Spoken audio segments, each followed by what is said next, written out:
Good evening, everyone. Thank you for attending this evening's Town of Amherst Traffic Safety Board meeting. Today is Wednesday, June 12th. First thing we will do is introduce ourselves to those in attendance this evening. I'm Eric Froz, Chairman, and we will just go around the table here with who is with us this evening. Go ahead, Nick. Nick Alterio. Maxwell Kahn, member. Greg Dion, Vice Chair. Jennifer McNevich, member. Elaine Sanders, member. And then we also have department liaisons with us this evening. Captain Charles Persons, Town of Amherst Police Department. Bill Prenovu with the Building Department. Scott Marshall, Principal Planner, Planning Department.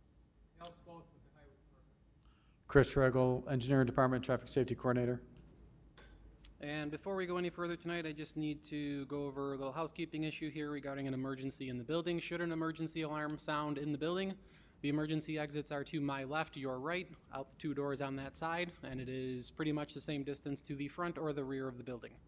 The only thing is if you need to use an elevator, don't use it while the alarm is going off. So with that, our first order of the business this evening is to review the minutes from the prior meeting, which was held on May 1st, 2024. With that, I will open up the minutes to the members of the board for anyone that has any comments, corrections, or changes to the minutes. I do have one thing. On page 3, under item 4, second paragraph, there are 3 references to David Chiazza being the Executive Vice President of Uniland. I believe he's actually the Vice President of Escalo Development. So I don't know if we want to correct that. I don't believe he's... We took that off his signature line on an email. Oh, okay. What do you think it is? Escalo Development, I-S-K-A... Iscalo? Iscalo. Iscalo? Yeah, that's Oh, Iscalo you know what? Development. Yeah, you're right. You're absolutely right. And there's 3 different references to it there. Even reading it now, I messed up. Iscalo, Iscalo, I've been saying it wrong. I-S-K-A-L-O, Iscalo.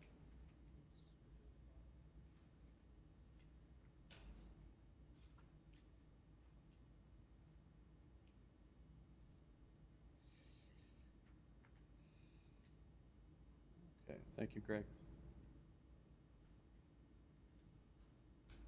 Oh, wow. Oops.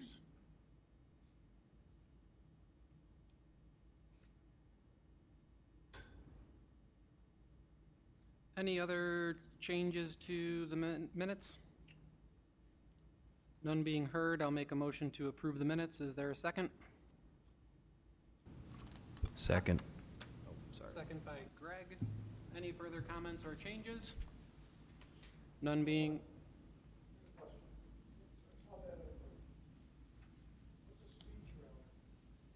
Hold on one second. Any other comments, suggestions? Any other comments? All those in favor of approving the minutes? Aye. Aye. Opposed? Motion carried 6-0 to approve the minutes. So the question was, what is a speed trailer? The speed trailer is the device that's put up by the Town of Amherst Police Department that you drive by the road and it'll give you the feedback of how fast you're going. Okay. All right, so going into this evening's agenda, just want to go over a couple things so everyone that is in attendance this evening is aware. This board does not have lawmaking authority. Members of this board are volunteers appointed to the town board. We are serving as an advisory capacity to the Town of Amherst with referral to the town board. The liaisons are here to support and advise the boards and have the respective departments act on recommendations made by this board that do not require legal action by the town board. So if any of the items that are before us require legal action, we will go over that as part of the agenda, and that'll be referred to the town board, of which then there'll be public comment periods and public hearings regarding any changes that require that to occur. As we close each agenda item this evening, we will go over all of that. I already said that. In order to address the concerns of those in the room, we do not go through the agenda. In the order of the agenda, we will go through the order of the agenda based on the sign-in sheet and who is here this evening, so that we can have you talk, we can have you speak, and then we can have you go on your way. However, if you would like to stay for the entire meeting, you are more than welcome to. We currently do have open seats on this board. If you're interested in joining, Councilmember Zucala is over there seeking volunteers to join us. As we move through the agenda, we're first going to provide some background information to all of us that are here. We also all received a packet from the town of Amherst. So any correspondence that you have had with the town, all of the members up here have a copy of that correspondence. So when we do invite you to come up to speak during the public comment period, you will be granted 3 minutes to speak. You do not need to repeat yourself or any correspondence you've had with the town. We already have that, so use your 3 minutes wisely. If you have any questions to the board during your 3 minutes, please ask those questions to us. Once we close the public comment period, there'll be an open discussion here with the board to make recommendations, and at that point, the public comment period is closed. We may reach out to you to ask you a question, but most likely we are not going to answer any further questions from you at that point because the public comment periods are closed.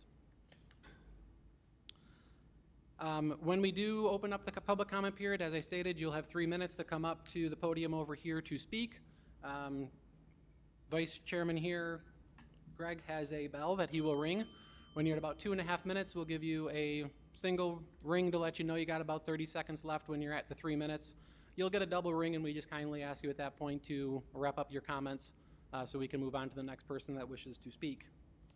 For all of you that are here as well, just so you know, this board is required to follow the Manual on Uniform Traffic Control Devices, also known as the MUTCD. That is a document issued by the federal government along with the New York State Supplement. Provides uniformity and consistency, allowing road users to know what to expect. This board cannot make recommendations that go against the MUTCD. So there are rules in there that kind of guide us as to what we can do. There are some exceptions that are listed in there as to what we can follow. There'll probably be some issues tonight regarding speed. Just so everyone's aware, the town of Amherst speed limit is 30 miles per hour. There are things that are allowed within New York State that allow the town to have a speed limit that is lower than 30 miles per hour. The village of Williamsville has some of those signs posted. In Clarence, they have some of those posted as well, where the speed limit is below 30 miles per hour.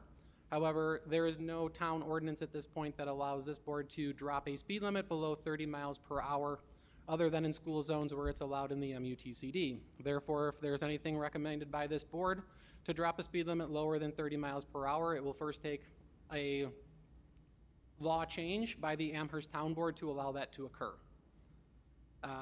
Speed bumps and humps and tables and everything else that you see going on in the city of Buffalo as recommendations. At this point, the town of Amherst has not moved or installed any speed bumps, speed humps, or speed tables in the town. This board has talked about it and spoke about it at depth. This board is in favor of the installation of those. However, the town has not opted at any point in time to move forward with installing them due to concerns from the highway department and emergency responders. So that would require, again, a town-wide town board action in order to put a plan in place that would allow for them to be installed. This board, again, is in favor of the installation of those where they are warranted. However, a plan needs to be put into place allowing that to occur in the town before any of that work could be done. So with that, one other thing that will come up tonight as we speak is the use of stop signs throughout the town. There are many unwarranted stop signs in the town. If you want to learn more about unwarranted stop signs, I simply say, when you go home this evening, go to Google, put in unwarranted stop signs, and you will see plenty of information about unwarranted stop signs and the effects of them. We will probably touch on them based on the agenda items that we have before us this evening a couple times and go over that. But stop signs are a traffic control device, not a speed control device. So stop signs are there to control the flow of traffic at the intersection. Stop signs are not designed to control the speed of traffic on the street. We'll get into that a little bit more throughout the evening. So with that, we will move to the agenda items this evening. The first item that we have people signed in for this evening is item number 1, which is Wyndham Moyer Boulevard. So Chris, I will give it to you for additional background. Thank you, Chairman. So back in May, resident Meg reached out to the town by email, simply asking that please take a look at Windermere Boulevard. It seemed like it was the first block, although she did identify that the entire street might have issues with speeds. Further asking that speed bumps be considered along that roadway. She sees a lot of high speeds and people not stopping at the existing stop signs along that roadway.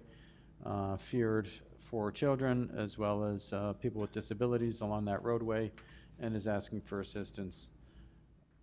Inside your package, you're provided history of crashes on that road for the past 5 years.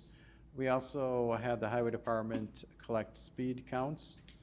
I'll put up the results on the screen. So we placed a counter. I believe that the resident lives closer to where my cursor is on the screen, but the counter was placed in the vicinity of this dot. The speed counter is a discrete box. It uses radar detection similar to what police use, and it collects both volume and speed in both directions. Because there was a center median, we opted to place 2 boxes so we'd have an accurate count. In the northbound direction coming from Kenmore, along Windermere, we had a total volume for the entire day of 126 vehicles. The 85th percentile speed, that is the speed in which 85% of the vehicles are traveling, is 27 miles per hour. In the southbound direction, oddly enough, it was actually faster even though they're going uphill. There was an increase of volume at 485 vehicles per day, and that 85th percentile speed is 30 miles per hour. If you dig into the data, you will see some outliers showing that there were some speeds that were greater than 40. This is in the northbound direction. Sometimes those 61 to 65s may be a glitch in the system, but sometimes they are accurate. So take that for what it's worth. But essentially, you've got, at least in the northbound direction, 4 going over 40 miles per hour. And in the southbound direction, you've only got 2 going in the going over 40 miles per hour. So in terms of traffic overall, typical of a residential street, you have a peak time at 8 a.m. Not much of a PM peak. It actually peaks probably because of the nearby school at 3 o'clock with 53. And you guys have the crash information should you want to reference that. I do have it available if you want to see it. With that, I'll turn it over to the board for discussion. Okay, thank you, Chris. We will open it up to public comment. The first person signed in this evening is Joseph Spina. When you come up to the podium, if you can just state your name, just so you are aware this meeting is being recorded. We also have a camera in the room tonight, but it is being recorded by the town as well. So for the minutes, we just ask that you speak your information so that it is picked up for that. Good evening. My name is Joseph Spina. I've lived on Windermere since 2018. Quick question. Why isn't traffic from Main Street allowed to turn down Bailey? Make a left turn to Bailey coming from the city. There's a no left turn sign there. It's a major intersection. I just was wondering the reason for that. So going eastbound on Main Street? Yes. So this is called a Jersey left. Is that the language, Jennifer? Yes. This is a Jersey left. So all those approaching that intersection from the city are directed to take this Jersey left and then be directed to the north. Why that was configured that way, I'd have to dig in further. I question if there's available right-of-way for maybe a dedicated left turn lane. I don't know the history behind that. I don't know if any of the board members know why that was designed that way. My reasoning behind that is people find a way to get to Sheridan Drive. And the way they get to Sheridan Drive is down Windermere or those side streets. That's their cut through. So that's why the traffic, people, like I said, people find a way to avoid. They don't want to go all the way to Niagara Falls Boulevard, lights. Definitely there are police officers surveying that and giving out tickets. But a majority of them go pretty much down Windermere Boulevard. With that said, I don't know if any of you guys have been down Windermere Boulevard. There's quite a slope from Kenmore to Princeton, the first street there. We live right in the middle of the street on the slope side. And I don't know where that data came from, but I can tell you this. You can't bike down that street. You can take a bike, lift your hands off or your feet off the pedals, and you're going almost faster than 27 miles an hour by the time you hit where I live. So these cars, it's even hard, even when I live there and I'm up here protesting it, it's hard for a car to stay below 35, making that slope. I guess I'll get to my big point. My wife on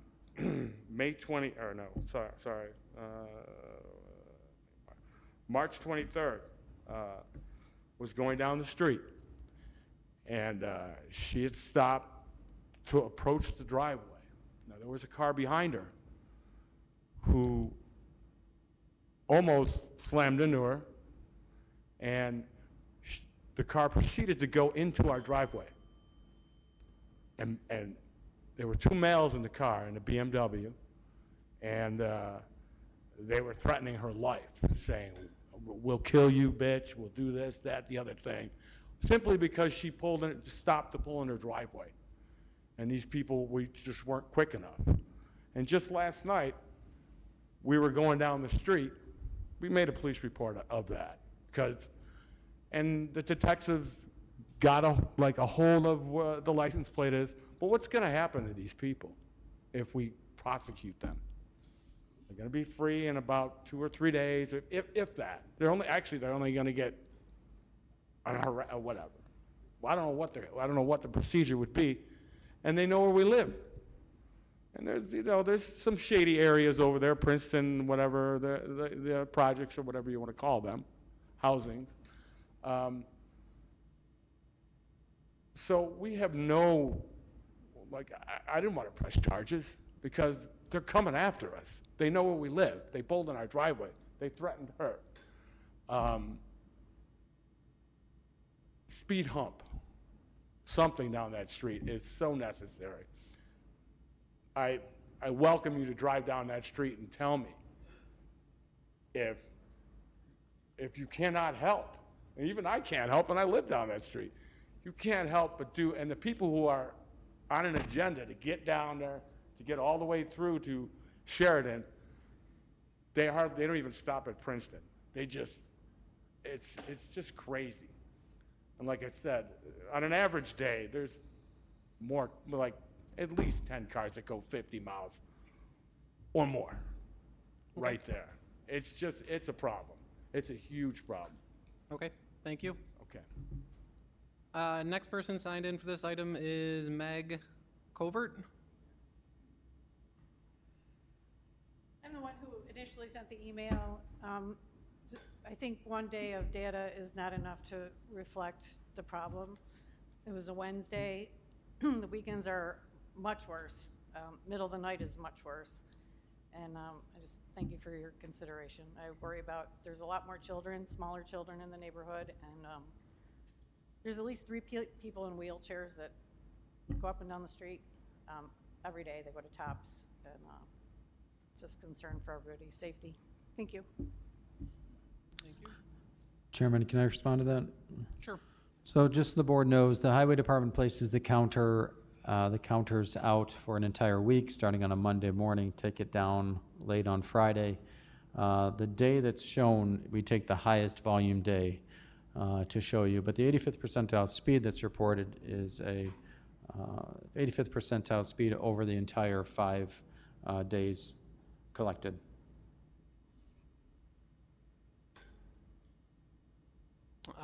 Nancy, Laura, are you here for this item? What's that? Lori? Gloria, sorry.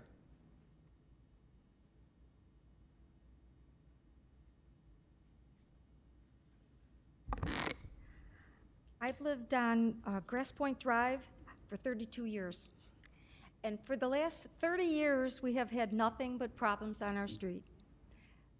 We have come before the town board. We had a petition back in the 90s, sponsored by Dan Ward. Sorry. I've talked to you. Sorry, is this related to Windermere or is this Crestwood? I'm not following. This is Grass Point. Grass Point, okay. Grass Point Drive. 30 years, my neighbors, myself, we've all taken turns coming here. We had petitions signed. We went to the town board. They didn't address it. That was in the 90s. And over the years, things have gotten worse and worse. Back in 2017, I talked to you, Chris Schriegel, and you told me that you were aware of all the complaints for 15 or so years, except that you said there were no speeders on Grass Point. There's a lot of speeders on Grass Point. It's gotten worse and worse. We've had 2 rollover accidents since 2019. We were told to park on the street. My neighbor who parked on the street got her car totaled out. Last summer, we had a car whipping down the street, took out a mailbox at 79 Grass Point, continued 500 feet, knocked down a tree, flipped over in front of my driveway. We have sidewalks on one side of that street. The other side of the street has no sidewalks. None of the cul-de-sacs off Grass Point have sidewalks. All the people cross the street, and the kids cross the street to use the sidewalks on our side of the street. I'm just trying to say, it's just a matter of time before someone gets killed on that street. I know you think this is silly, it's unwarranted, there's no speeders, I've heard it all, my neighbors have heard it all, 30 years this has been going on. I brought pictures of the last 2 rollovers that we have. A mess, a total mess, and we're told, even the police came and they said, you should continue to try to press somebody to do something. There's no crosswalk, there's no stop sign, there's no speed signs, there's no warning signs, there's nothing. There's just many kids playing, and one of these days, now the latest thing is these kids on the crotch rockets, they like to start at Amberwood and then zoom right down the street. I'm just warning everybody, it's just the time. 30 years of this is enough. And I'd just like you to tell me what could be done before someone gets killed, and then the town of Amherst is gonna probably have one hell of a lawsuit on their hands. If you'd like to see the pictures I brought of the last 2 rollovers, I know there's no speeders, I've been told, but this can show you that one was 11 o'clock at night and one was 1 o'clock on a Sunday afternoon. And it's a mess. Thank you. Anyone interested in seeing these? Fine. So, just so you are aware, Grass Point is not a road that is on the agenda for this evening. To be Grass Point, which is your street that you're referencing, It's a cut through to is the not, development. but just so you're aware, it is not an agenda item on our agenda for this evening's meeting. Okay? So, I was told in that order, I could speak. in order for us to address that agenda item, to discuss that item, there will need to be a motion before this board by the bylaws that are set forward by the town for this board, based on when items need to be submitted to the board to make it to the agenda. If this board so chooses, after we go through the rest of the new business in the agenda, we can, as a board, vote to suspend the rules of the meeting to address this street and bring it up, or the agenda item will be held until our August meeting based on the information that you've shared this evening to allow Chris and the town to put the counters out there, collect information, and then have a more educated conversation with data that we have for the intersection. I wasn't sure of the procedure and how to do it. I did send, But you're, and so we're working through So, that right now we'll- then, so it's okay. Right, so I'm just letting you know that we are going to discuss the Windermere item. Your street is not currently on the agenda, so by the bylaws that are written by the committee of what the rules are that we have to follow for this board, we will address the agenda item that is before us, and then we will work through the agenda that we have this evening, and then if the board so chooses to make a motion to suspend the minutes, we can discuss your street this evening, but based on what's on the agenda, this board cannot talk about your street at this time because it is not on the agenda. There's a notification But it's period moving that's forward. required So when for would- the agenda item, It may either be later today or the next meeting. okay? So we're gonna go back to agenda item number 1, which is Windermere Boulevard. Is there anybody else in the audience this evening to speak for Windermere Boulevard? And you are? Okay, you are signed in, if you'd like to come up to the agenda. Good evening. I'm Darby Covert. I live at 104 Windermere. I've been there since '01. We moved from Capon Boulevard, one street over. So we have certainly seen the neighborhood and the traffic. And Can you just pick the microphone up so it picks you up? Thank you. Thank you. I understand that maybe what we're referring to when we see the traffic and the speeding is the outliers, the people that are really flying down the street. And it certainly seems to be something we see more often than we were seeing in the past. Stop signs certainly seem to be optional nowadays. And some people just fly right down the street without even the pretense of slowing down. So I guess when I heard you speak in the beginning, you said that the board is for speed bumps. So am I allowed to ask some questions of the board in this case? In reference to speed bumps? If you have the questions, we probably will answer them. Okay. What? Mark them out and answer them as we're. So I believe you said the board didn't seem to, the Amherst Town Board doesn't really seem to be on board with speed bumps, and then there were issues with, I believe you said first responders. I guess I wonder why Buffalo has them all the way through and those aren't issues in Buffalo. Okay. And what is the town board just not taking it up, or just has no interest in that at this point in time? I guess really we need to start looking at what the town board is looking at. Like I said, there's an example just on the other side of Kenmore. Cape and Boulevard continues on to Main Street between Kenmore and Main, and there are two speed bumps right there, and that just goes all the way through Buffalo. And I work for Verizon. I'm driving all the streets of Buffalo, Amherst, you name it, and I can tell you there is nobody speeding down the streets of Buffalo when there are speed bumps, and people are paying attention. Yeah, so I guess I really don't know where do we proceed from here? You're saying the recommendation's been put forward, but nothing's happening. Okay. We'll discuss that when we close the item. Would you like me to talk about it? Let's close the public comment period first. Thank you for your time. Thank you.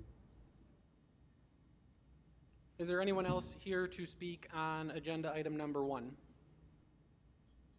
With that, no one being present, no other one in the room to speak on the item, we will close the public comment period and open it up for board discussion. So at this point, I will turn it over to Councilmember Zucala to address the question that was asked. Hello, everyone. We will get to item number 2. Okay. Yep, we'll do Yeah. item 1, then we'll go to item 2. Yes, everyone will be heard. It just may take us a minute. I'm, of course, the liaison to the Traffic Safety Board. I'm also a liaison to 10 volunteer fire departments in the town, and I'm also a liaison to the police department. So I can tell you, as the liaison and as the town board member, I can first tell you that the police have asked me not to put up speed bumps because they say it reduces their response time. It makes it more difficult for them to protect life and property, so they said, please don't do that. All the volunteer fire companies to which I am a liaison also said, Mike, it slows down our response time. It makes it more difficult for us to protect life and property. All right. Third item, AMR, American Medical Response, the ambulance company. They've also come to the town and said, please don't put up speed bumps. It slows us down. It makes it more difficult for us to do our jobs. Fourth person was Steve Floss himself, the highway supervisor. I ran at the same time that Steve did last year, and I consider us good friends. I've had an opportunity to meet with Steve several times, and Steve has made it very clear. It's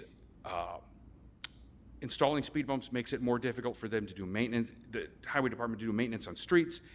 They have to be installed, they have to be maintained. It makes it more difficult for them to plow streets, and it's difficult, it's hard on the vehicles. I actually met with Steve on this issue again because no one in this room should be surprised. Other people have approached the town and said, please put up speed bumps. And Steve let me know speed bumps are difficult on the suspensions for his vehicles, which makes it more expensive for the town to maintain them. And he said, Mike, please don't do that. And Steve has a huge impact on whether we make a decision to put up speed bumps or not, because it's his people who would install them, his people who would maintain them. And Steve is not in favor of speed bumps. So at this point, we've talked about police, fire, ambulance, and highway. Speed bumps aren't simply just something that at this point the town doesn't believe is a good idea.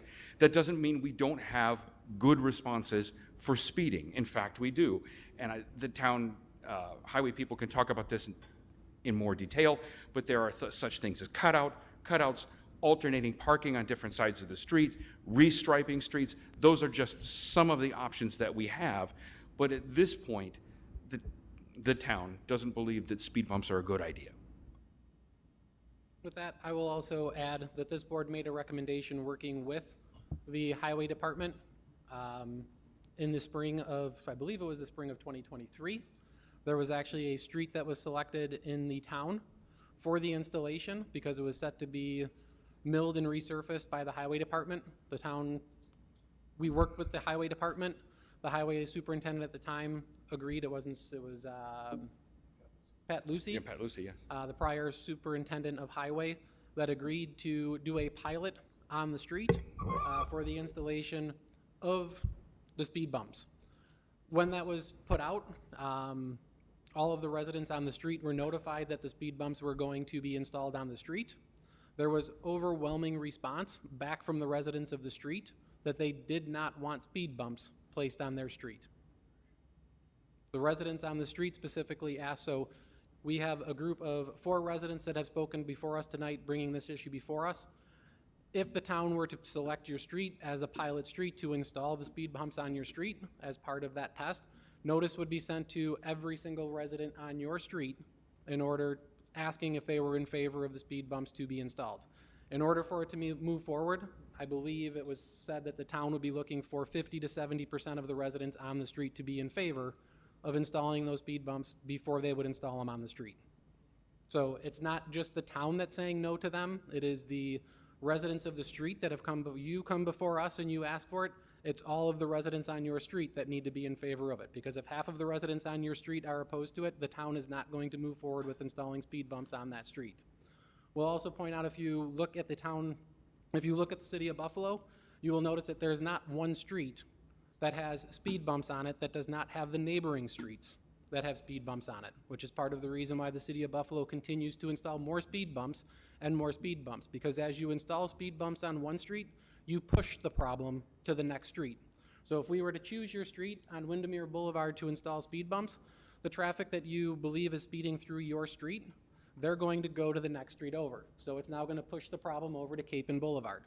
We are now then going to have all the people of Cape and Boulevard before this board saying that everybody is speeding down their street. The traffic counts on their street is probably going to close to double, because the people that are driving on Windermere as a cut through are now moving over to the next street.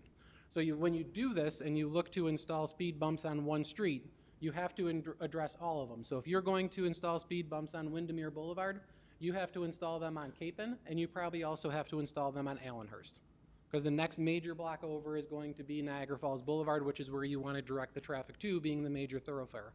So it's not just as simple as putting a speed bump on your street to solve the problem, which is why you see 5 streets in a row with speed bumps in the city of Buffalo.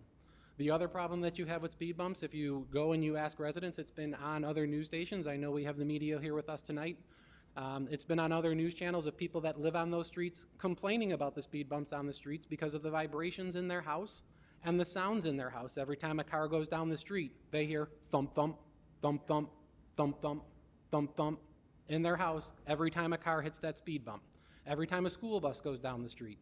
The people on the street ask for them, and then once they're there, they want them, but they don't want them in front of their house, where they have to listen to them the entire time every time a car goes down the street. So that count that we had 465 cars going down your street, 2 tires on every car. That's 800 thumps going through your house every day, that speed bump is in front of your house. So there's a lot of things that have to be considered with that speed bump. There has to be resident approval, resident support for it on the street before it can move forward. So we are in favor on this board. We've tried to do a pilot site to get it tested in the town to see if it can work.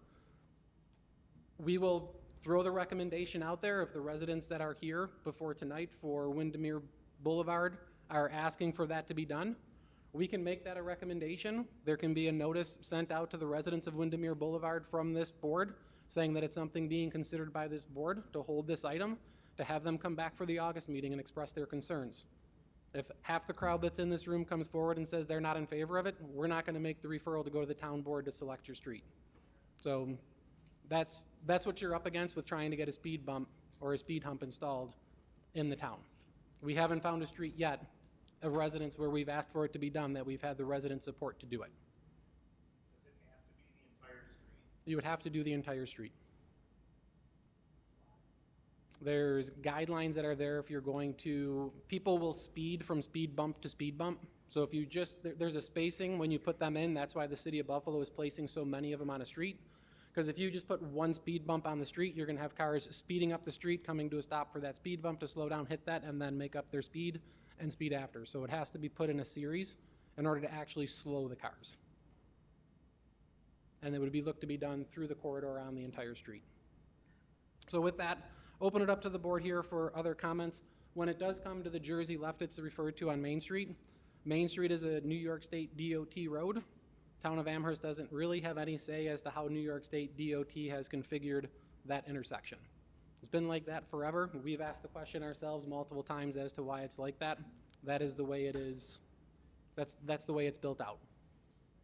It would take, in order for that to be changed, that would be a New York State, that would be a project that would have to go before New York State DOT for a capital project to reconfigure and redo that intersection, because that's not a road that's under the control of the town of Amherst. So you can reach out and you can send a letter to, there's some reason that exists with New York State DOT as to why they have built that road out under that configuration at some point in time. What it is, why it maintains that configuration, the traffic studies that they have, that's something that would have to be requested from New York State DOT. I don't know, Chris, have we ever requested DOT comment on that as to why it is configured that way and received a response back? No, I don't recall. I mean, that's technically City of Buffalo property right there too, or. Yeah, that's the other part of it, is you're on the side, the bottom part of the map where the bus is, that's actually not the town of Amherst. That's the City of Buffalo. So that intersection of Main and Bailey is a common, Chris, if you want to go over that, because this one comes up all the time as to the intersection and how all the towns and city come together there. Sure. This is a mixed bag of jurisdictions, but I believe this is a DOT intersection, and this one to the south is city. Staff, is that correct? Yeah. So, just like you said, Chairman, this would be under the jurisdiction of DOT. There'd be a functional area of the intersection that the DOT is responsible for. But yeah, Main Street, Route 5 is DOT in Amherst. Route 5 in Buffalo is actually a City of Buffalo roadway, but that intersection itself is DOT. And The one Jersey left corner, would be the Buffalo. yeah, the Jersey left is in the City To of my knowledge, Buffalo, and one corner of that intersection is in Amherst, the other corner is in Buffalo. Yeah, the golf course is Buffalo. Amherst is on the northeast, northwest, and I believe this is city as well. So there's a lot of entities involved in that intersection for anything to be done there. It would be coordinated with DOT. You can, we'll open it up to. I understand that the town is opposed to the speed bumps. That's very clear at this point for emergency responders and so on. So what would be the next option for us, for the residents? As they live there, they're being harassed by people to stop these people that are going down the street like super fast. So, What is the recommendation from the town? What are you willing to do for us? so What we, is the department, the town of the So- highway department? that is what we're here to discuss this evening, and that's where we're going to go next. I'm addressing the questions that were asked from those that spoke. So that is where the next question is to go for the members here of the board, or any recommendations to address the speed concerns on the street and actions that can be taken. At this point, I would move to, if the residents that are here this evening are in, the 4 residents that are here this evening are in favor of speed bumps, I would make the motion at this point to have the town send notice to all residents of Windermere. We can send a survey out. Our next meeting is the August meeting. There can be a survey sent out to the residents of Windermere Boulevard, right? Yeah, Windermere Boulevard, asking if they would be in favor of speed bumps being installed on the street. If the residents are in favor or not in favor, we would then further discuss that at our August meeting, depending on that feedback coming back. If the residents that are here think that the residents of your street would be in favor of that and it's worth taking that effort, There's no objection, I think, from anybody on this board asking that question of the residents of the street. Where would I go to go look into turning left from Main Street to Davis? You can reach out to, People, I mean, their only other option is so Chris, you have the contact that you can share Sure. with, from New York State DOT. Chris has a contact. If you reach out to Chris, do you have Chris's information already? If you'd reach out to me, I would email you the contact name. It's the Region 5 Transportation Engineer. His name is Brian Kirby, and I can give you his contact information. Okay, so that would be where to go for that information.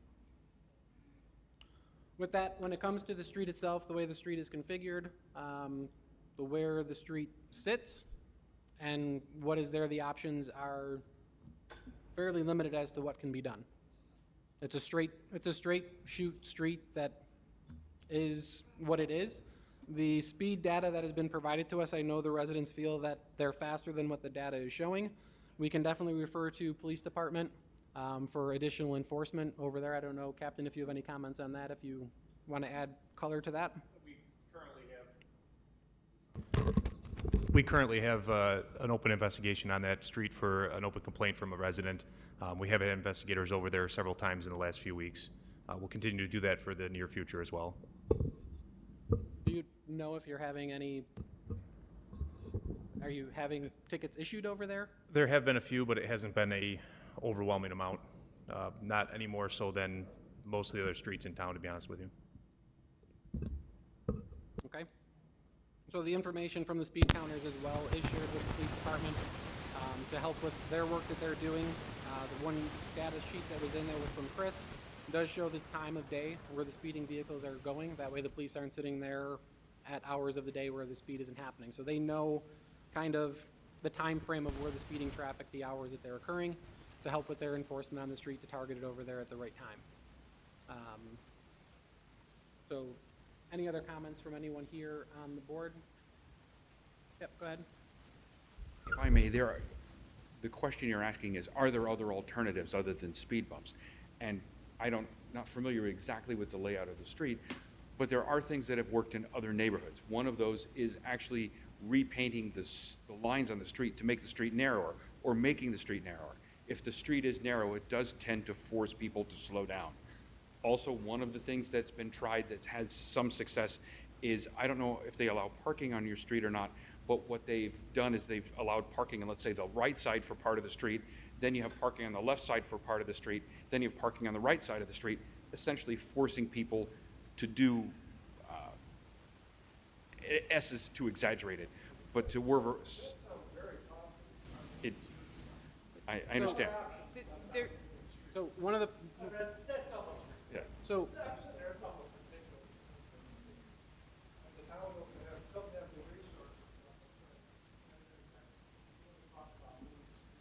Well, I don't want to move streets, I want to alternate parking on either side. So Or alternate parking. For this street, one of the issues that you do have is it already has a center median going through it. So,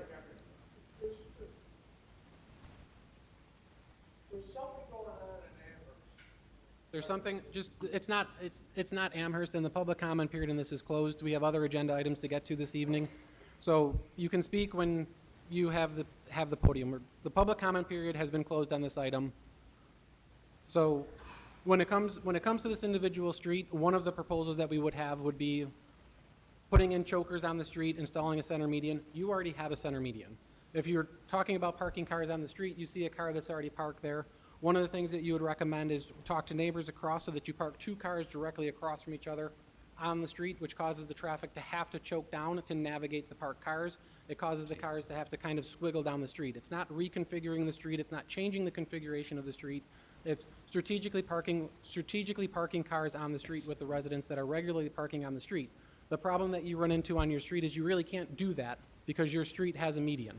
So you're not going to be able to twist and turn cars going down the street. That's a common tactic that's used in other streets that has been very successful to slow down cars. A lot of the cars that are speeding through the town of Amherst, they're the residents of the street. Your street is a little bit different because there is the cut-through traffic that is believed to be going on your particular street. Your street at the end of the day is a very unique situation because you have a median down the middle of the street. It really limits the options that can be done because that is one of the things that you would install in a street to choke the street down, to give the street a more narrow feel when you're driving down the street. You could look at it, I don't know if it's legally allowed based on the width of the street, but you could paint, if there's enough road room that's there, you could look at painting a bike lane on the street. You could look at painting a parking lane on the street, which would further choke that down to allow cars to park. Again, make the road feel narrower by putting a stripe on the road. If you drive a car down the road and the road is 28 feet wide, you feel very safe driving down that street. When you're driving down the street where you have a 10-foot or an 11-foot lane to drive through, you're going to drive slower because the road is tighter. You're navigating things on that street. This street is 17 and a half feet wide, so you could look to put in a bike lane on the street because you need 5 feet to do that. You could look at put a parking lane, you need 8 feet. That would still leave you a 10 to 11-foot drive lane going down the street. That would be recommendations going to Highway Department to paint the street. If you put a bike lane in on the street, you can't have parking on the street. So most likely residents are not going to be in favor of a bike lane on the street because then you're going to lose all of your on-street parking. All right, so there's a lot of different things that can be considered here. I think right now from the residents that are here, you believe that speed bumps are potentially an option that should be considered for the street. This board is looking for streets of volunteers that are looking to put them in. They're in the city of Buffalo. We have residents coming before this board all the time asking for speed bumps. They ask for them. We give them the same response going back. The residents then come back and say, we don't want them. So that's what we're up against. I know it's not an open comment. What I'm asking about part of Windermere, I'm saying you have to go all the way from Kenmore to Longmeadow. You just do our first section. You could do it from... That's what I'm asking, up to Princeton, I believe, is our first street. Could we just look at that one section? I don't understand why we have to go all the way from Kenmore to Longmeadow. But I would also think you want them in front of the school, but that's just me. It could be considered. That's what I think we're looking at. And then But again, if we were going to do it, do it on the other streets. you would have to look at Capon. You'd have to look at all three streets between Princeton and Kenmore. I completely agree, and I'm going to say they need to come explain about themselves when it moves over. Right. So, okay, so with that, Chris, is your recommendation that you want to look at the residents from Kenmore to Princeton for support? I think if you slow down that first section, that's going to hopefully set the tone for residents. But So Chris, can we send notice to the residents in that area that we will hold this item for the August meeting? And get a survey feedback from them for the August meeting to see if there's support from the residents in that stretch for the installation of speed bumps on their street. I can pursue that. I want to have a discussion with the highway superintendent prior to doing that. But Okay. I think the resident is right. A lot of the traffic comes up and actually turns right and gets over to Bailey. So it may not be seen north of Princeton, you know, what they're seeing. Chairman, Okay, yes, may I make a request? Yeah. Right. okay, It's that corner. okay, Jennifer, go ahead. Would it be possible to get a speed study north of this section just to see if there is a problem? Yeah, I think that's probably a good idea. I think the counters were a little bit south, and maybe a counter closer to 104 where the resident lives who's bringing this up might be worthwhile. Because I got to tell you, the criteria that I've seen in different municipalities for putting up a speed hump or any traffic control devices at these speeds that have been recorded, none of it would meet that criteria as developed by other municipalities. Exactly, So yes. I'd be more comfortable if data would show, you know, those higher speeds that the residents are talking about. Okay, so let's move to install. Yes. So we're going to move to put another speed count on the street further up on the road. We're going to survey the residents on this agenda item in that stretch of road to find out if they would be in favor of it if the criteria is met, and we will hold the item for the August meeting to have further discussion at that time. Is the board in favor of that? Yes. Can we take speed counts on the weekend as well? So the challenge with do you want to speak on that, Al? I don't want to speak for you. Their question is, can we place speed counters up during the weekend?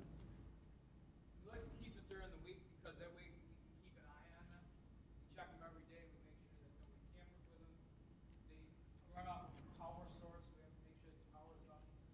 We're not there on the weekends, so occasionally we do put them on weekends, but we try not to. If it's something where there's a question that really is important, we will put them on the weekend also.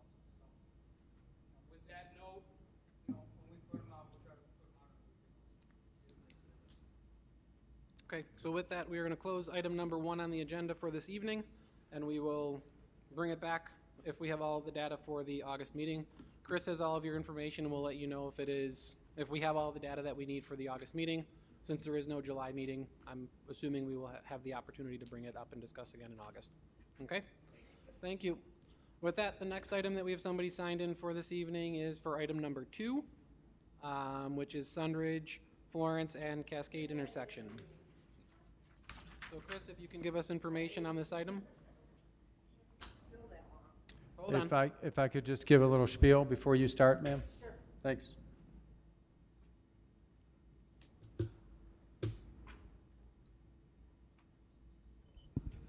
So this resident came to us via a WKBW, I believe that's Channel 7, article, where then it was referred to the Traffic Safety Board in response. And it's strictly speaking about speeding along Sundridge in the proximity of the intersection of Cascade and Florence Lane. Looks like a resident has started a petition to install stop signs on Sundridge specific to that intersection. So the town has not yet taken receipt of that petition, although to get out ahead of it, we have placed traffic counters in advance of this meeting. Albeit, given the accelerated timeline, we only recorded in a single day. We could not record 5 days, as I spoke on the previous item, due to the amount of counts we've been doing. And I did think it was important to at least have 1 day of counts prior to this meeting discussion. As such, not in your package, I do have an all-way traffic study warrant analysis done. We can go over that now, Chairman, if you'd like. Yes, please. So when looking at an all-way stop, there has to be certain volume coming from all directions to warrant an all-way stop. At the time it was done last time, which is 2020, thank you, the entire subdivision off of Florence was not yet fully built out. We used projections as provided by the petitioner to help us with that warrant analysis. We realized that, okay, these aren't actual numbers, these are just projections. So we may want to revisit in the future and do one at full build out. That was at that time, 2020. We're Done being built. Can you please let me finish. Chris? The future's now. So at the time it was 2020, we said in the future we should do another count. That is now. So we did do another count. That count was, like I said, a single day. The results are on the screen, and there's still very little traffic entering the intersection. So we look at major and minor. The warrants for a major, and this is all approaches, so that would be Sundridge. You need 300 vehicles entering that intersection. So oddly enough, it kind of peaks towards the end of the day, 4 o'clock, 5 o'clock, 6 o'clock. But you never hit that 300. You need 8 hours of that 300, not consecutive hours, but any 8 hours of that day to hit 300 on the major. Likewise, on the minor, you need 200. That would be combining both Florence and Cascade volumes. We are far from that, peaking at 76 vehicles during the 3 o'clock hour. So no, it doesn't meet the criteria for any of the warrants for always stop. That's in accordance with the MUTCD, as the chairman said earlier in the meeting. It does give us the ability to also, like the last item, look at vehicular speeds. We did not, I'm not going to report the ones approaching Cascade and Florence because they are stop-controlled intersections. Those vehicles would be slowing. But it is valuable to look at it on Sundridge because it is an uncontrolled intersection. That 85th percentile speed is 31 to 33 miles per hour. So they're not in a large amount of excess above the posted speed limit. I don't have the charts for you due to me just getting this late in the late in the day today. But with that, I'll turn it over to the board. I know I distributed some crash information for you as well. There wasn't too many crashes in that area that were related to, I believe it was just one, that was related to a failure to yield at that intersection. I can't remember actually, but I can pull that up if you'd like. Okay, so with that, we will open this up to public comment, and Linda Lalish, is that right? No, it's Walensky, but forget it. It's Walensky, okay. oh, okay. I don't care what you call me right now. Okay, I don't know where to start. Okay, number one, you said no speed bumps. I understand that completely. How come I have a speed bump in front of my house?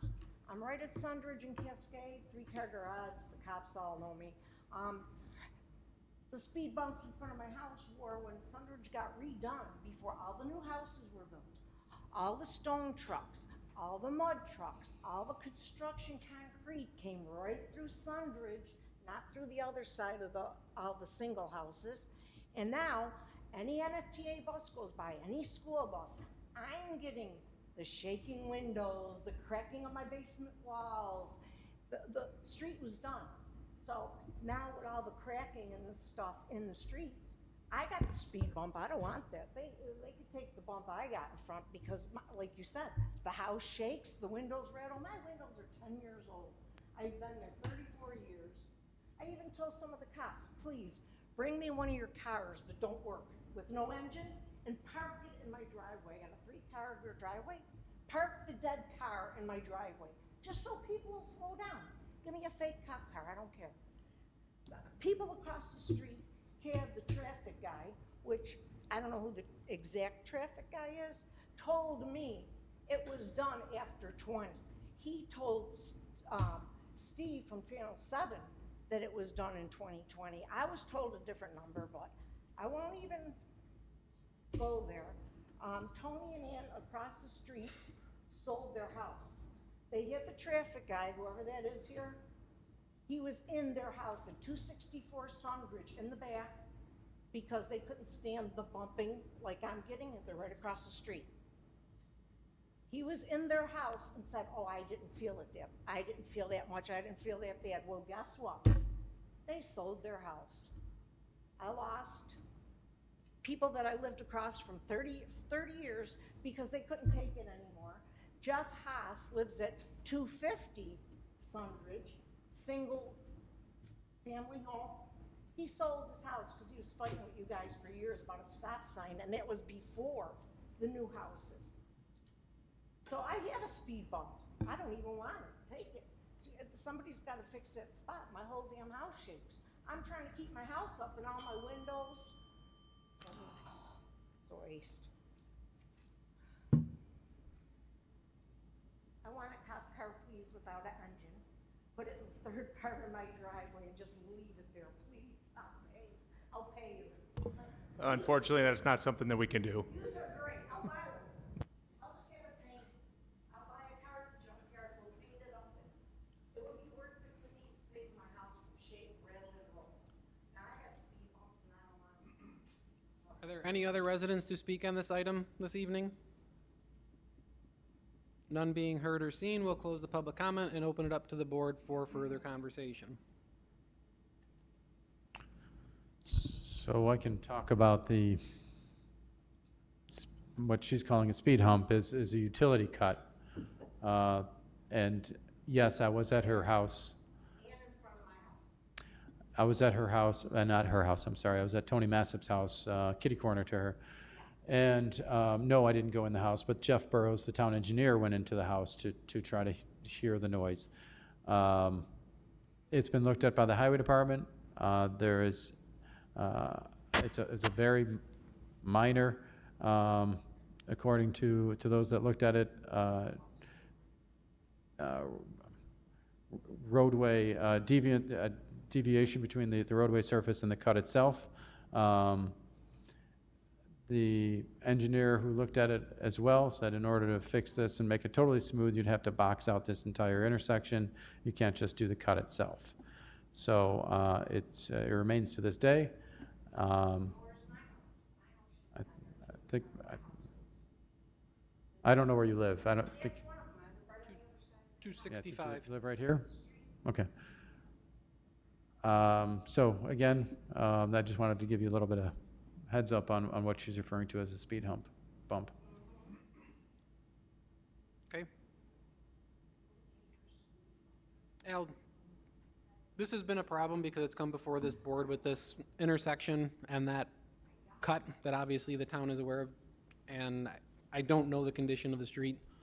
Do you have any indication or knowledge as to when Sunridge would potentially be in the mill and pave plan to eliminate that cut or to do something in the intersection to make it go away?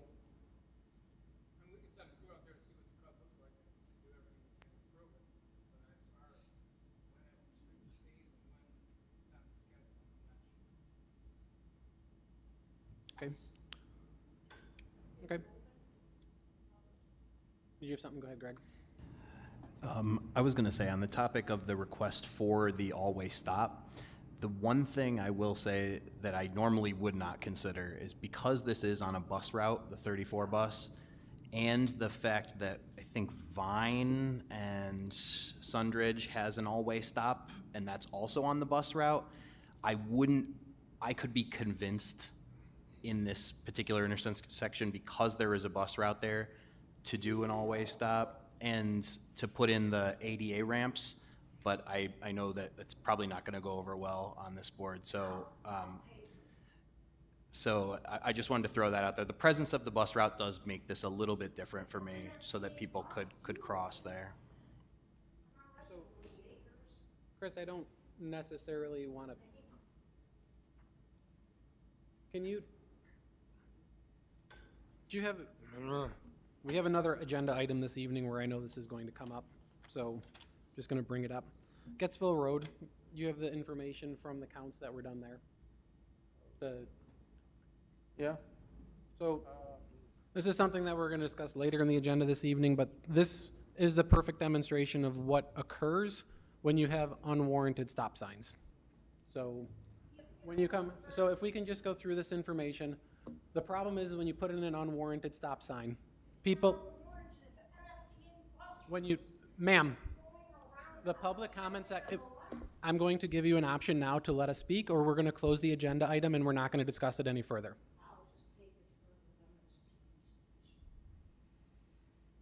So this is the information that you have before us when it comes to unwarranted stop signs. So this is an issue that's before us with compliance to a stop sign that is not warranted. So if you put a stop sign in, this is a perfect example of where you have 69% of the people rolling through the intersection, 10% of the people didn't even stop. Only 21% of the people are complying with a stop sign. So if you put the stop sign in at the intersection where it's not warranted, what are we actually accomplishing? People are not going to stop. We're then going to have residents here. We're going to have police department going to that intersection because you're going to have people walking across the street thinking that a car is going to stop. You're going to have a person hit by a car because they're going to think that the car is going to stop, and the car is not going to stop. There's a reason why the warrants exist for a stop sign in order to put them in, because what ends up happening when you put in an unwarranted stop sign, the residents that drive that street every single day know that there isn't a car at the intersection. So why are they going to stop? They're in a hurry. The people that are speeding through the streets, we have people talk about there's problems in the town of Amherst. There's problems everywhere you turn when it comes to the speed of traffic. There's problems in the city of Buffalo, which is why they're putting in speed humps and speed tables. There's problems in Lancaster. There's problems in Hamburg. You can go to any town and they're always talking about speeding cars. It's a problem that exists all over the place. It's going to continue to happen. It is what it is. Right? People are going to continue to drive and do what they're going to do. So let's go and install stop signs. The stop signs. So let's go and install stop signs, because people are going to stop for stop signs, right? Well, they have already proven to us that they don't stop for stop signs. They speed. They don't stop for stop signs. So I will make a motion for the resident that's here tonight. Greg, I believe, is in support of it. If the residents want a stop sign, let's make a motion and put in a stop sign. What are we going to solve? All we're going to do is we're going to have more residents coming here asking for enforcement of people stopping. However, we have other agenda items that have come before us that we haven't recommended a stop sign. I'm going to ask you to leave. You're accepting the speeding. I'm going to stop the meeting right now. If you would like to continue, if you would like to continue to speak, I'm not going to. Okay, fine. I will speak. Let's start with this. There's reputation at Amherst that cops aren't there, I'm sorry. All respect. Cops aren't there, I'm not gonna get a speeding ticket, I can pretty much do what I want. That shows over like Niagara Falls Boulevard, where it's been millions of dollars redoing Niagara Falls Boulevard. Millions of dollars in new sites, and then move the streets, put up new stop signs and street lights. People still speed through that, because they know they're not gonna get stopped. They're just, You know what, I am going to interrupt you 1 second. Just so you know, there are 10 seats on this board. There's currently 9 that are open.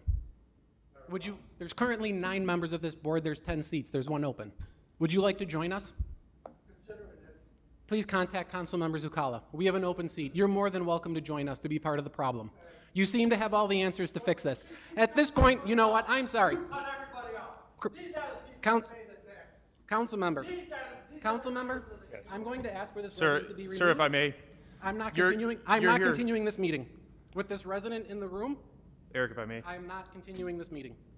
Sir, Item number 2 is officially closed and referred to the town board for action. I'll tell you what, I'll get that for me, and I just want to be heard.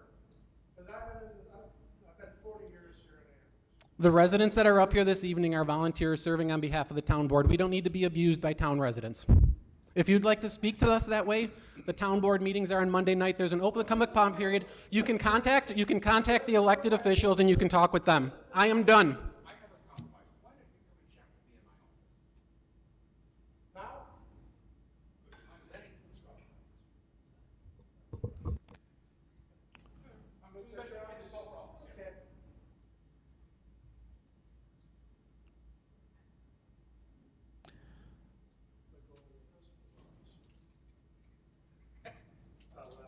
Hopefully not.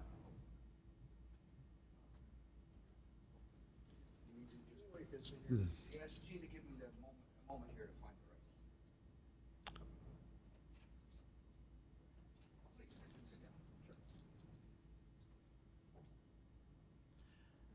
Specific to Niagara Falls Boulevard, there was, well, how many fatalities were there before those improvements? 5 pedestrian fatalities? And since the lighting project as well as the PSAP project, there's been 0. So, you know, those improvements have made quite a difference.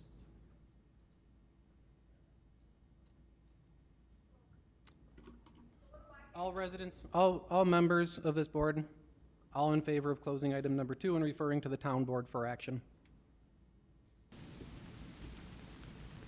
So is that a motion to put in the stop sign? Eric? I'm making a motion to close item number 2 to the traffic safety board and refer to the town board to address item number 2 on the agenda of Sunridge, Florence, and Cascade intersection. Is there, that's my motion. Is there a second? I had a question, if that's all right. I think you need a second before Is you there- enter discussion. Is there So a you second could- for the, is there a second for the motion? If not, then the motion doesn't go forward. I mean, before we do that, would anybody else be, I mean, if I'm the only one who's saying it, I don't want to make, like, I don't want to refer it. Like, if the rest of the board isn't in support, I don't want to move forward with something like that. If that makes sense. The motion is just to refer to town The board. motion at this point is that the traffic safety board is not going to address Sunridge, Florence, and Cascade intersection due to resident concerns, due to warrants not being met, and referring it to the town board members to take action on the item to address the residents' concerns. Removes it from the traffic safety board and refers to the town board for public hearing, public comment for the town board to address however they see fit. I don't feel that it is in the best interest of the members of this board to be abused by residents, to have cameras in front of us when we are volunteers. There are elected officials that have the elected responsibility to address those issues. That is not an issue for this board to have to deal with. I agree that I think it's inappropriate to, obviously you don't want to escalate it. I think from the point of view from the town, from our board, I am okay with referring the speed hump, whatever the utility bump, to highway just to look at. I'm okay with saying receive and file for the stop sign, because the warrants aren't going to be there. I mean, if we really want, we can call a speed count. But just to address it the same way we would address any issue, look at speed, make a decision based off of the data, right? Simply. I would agree with Max on that. Right? Like, that's how we address every issue. You always take a look at the data. First, you make a motion to collect the data, then we look at the data as is and make an educated decision based on the data that's provided, right? We don't have data on this yet. Do we want to put speed counts? Well, I mean, we do have. Well, it's from 2020, right? Or is this new? Say it again. Is the data that we have It was taken on Tuesday. on Tuesday? Oh, well, so we don't have it yet. No, Did we have no, the this numbers is, for that yeah, one? the Sorry. ones I showed is a Got it. single day count, and we Yes. couldn't, just to make this meeting, it was just single day. Oh, okay. Normally, we take more data.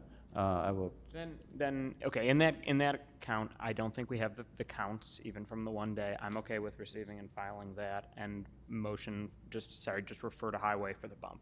Then it's out of our hands anyway, right?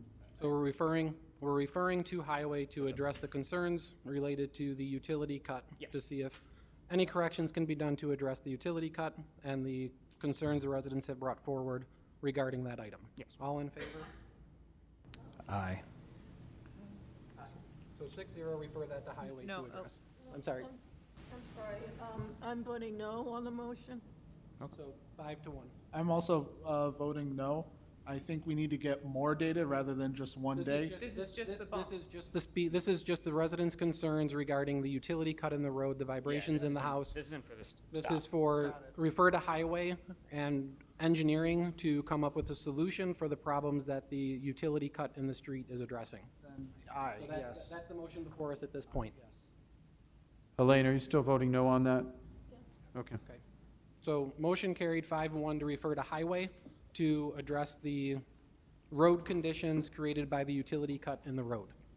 When it comes to Sunridge, Florence, Cascade intersection for installation of a stop sign as the resident brought forward, the motion that we have there is to receive and file based on the information that we have before us and the counts that were done, or are we looking to I could be wrong, but I don't continue? think we need a motion for Oh, we're gonna motion. We're gonna vote. I would prefer to get the typical 5 days worth of data before making a decision on that call. I just want to add a note qualitatively. All of these houses, not all, but mostly they're multifamily houses. There are many, many cars throughout this street. I think we need to be careful and make sure we get accurate data. So, Because it's, yes, this intersection will definitely receive considerably more traffic than an intersection with primarily single-family houses. So the problem on the street is, yes, you are correct regarding the traffic on Sunridge, but it's the minor lake traffic coming from Florence and Cascade. 300, 200. We need the minor lake traffic count. There's not enough traffic on the minor lakes. I have a feeling that the traffic counts for all of the days will be similar to the one day that we We have. have, but we need to validate. But I would like it to be consistent with what I we've done agree. on other things. I agree. And referring to the vice chairman's comment about that being a bus stop location, if the stop sign is not warranted, I would not be in favor of an always stop, because it does provide a false sense of security where people might see the stop sign, expect people to stop, and then they run it. I live very close to Long Meadow and Rosedale, where we have the bike path. There's a 4-way stop there. People on Long Meadow blow through it all the time. I see it every single day. And it's because the stop sign is there for the bike path, not because it's warranted. So I feel very reluctant to put in a stop sign that is unwarranted. Sure, and I absolutely respect your opinion on that. I just, for consistency with that route, the fact that the other one was an all-way, I just figured I'd throw it out there as something I could be considered to do, but if the rest of the board is not in favor of it, I'm absolutely willing to drop that request. So we are going to hold this item, refer to Chris and Highway to put the counters back out and get a full 5-day count at the intersection. And we Yeah. will hold the item for the August meeting. Al, I may have you put the counter more mid-block, just so we have a different type of speed on that north leg. So I'll send you a memo. We will close item number 2. Is there a motion from anybody on the board to suspend the normal protocol of meetings for the residents that are here this evening to address their item? Sir, in the back row, are you here for a specific item? No. Okay. Just here for the entertainment value. I personally am okay with suspending it. The concern that we have, and I have no problem talking about it and listening. Normally, when we see these, So just. So yeah. hold on. Is there a motion to add the agenda item? Sure. Yes. Why not? So there's a motion from Max to add the agenda item of Grass Point Drive. Is there a second? I'll second. Second from Jennifer.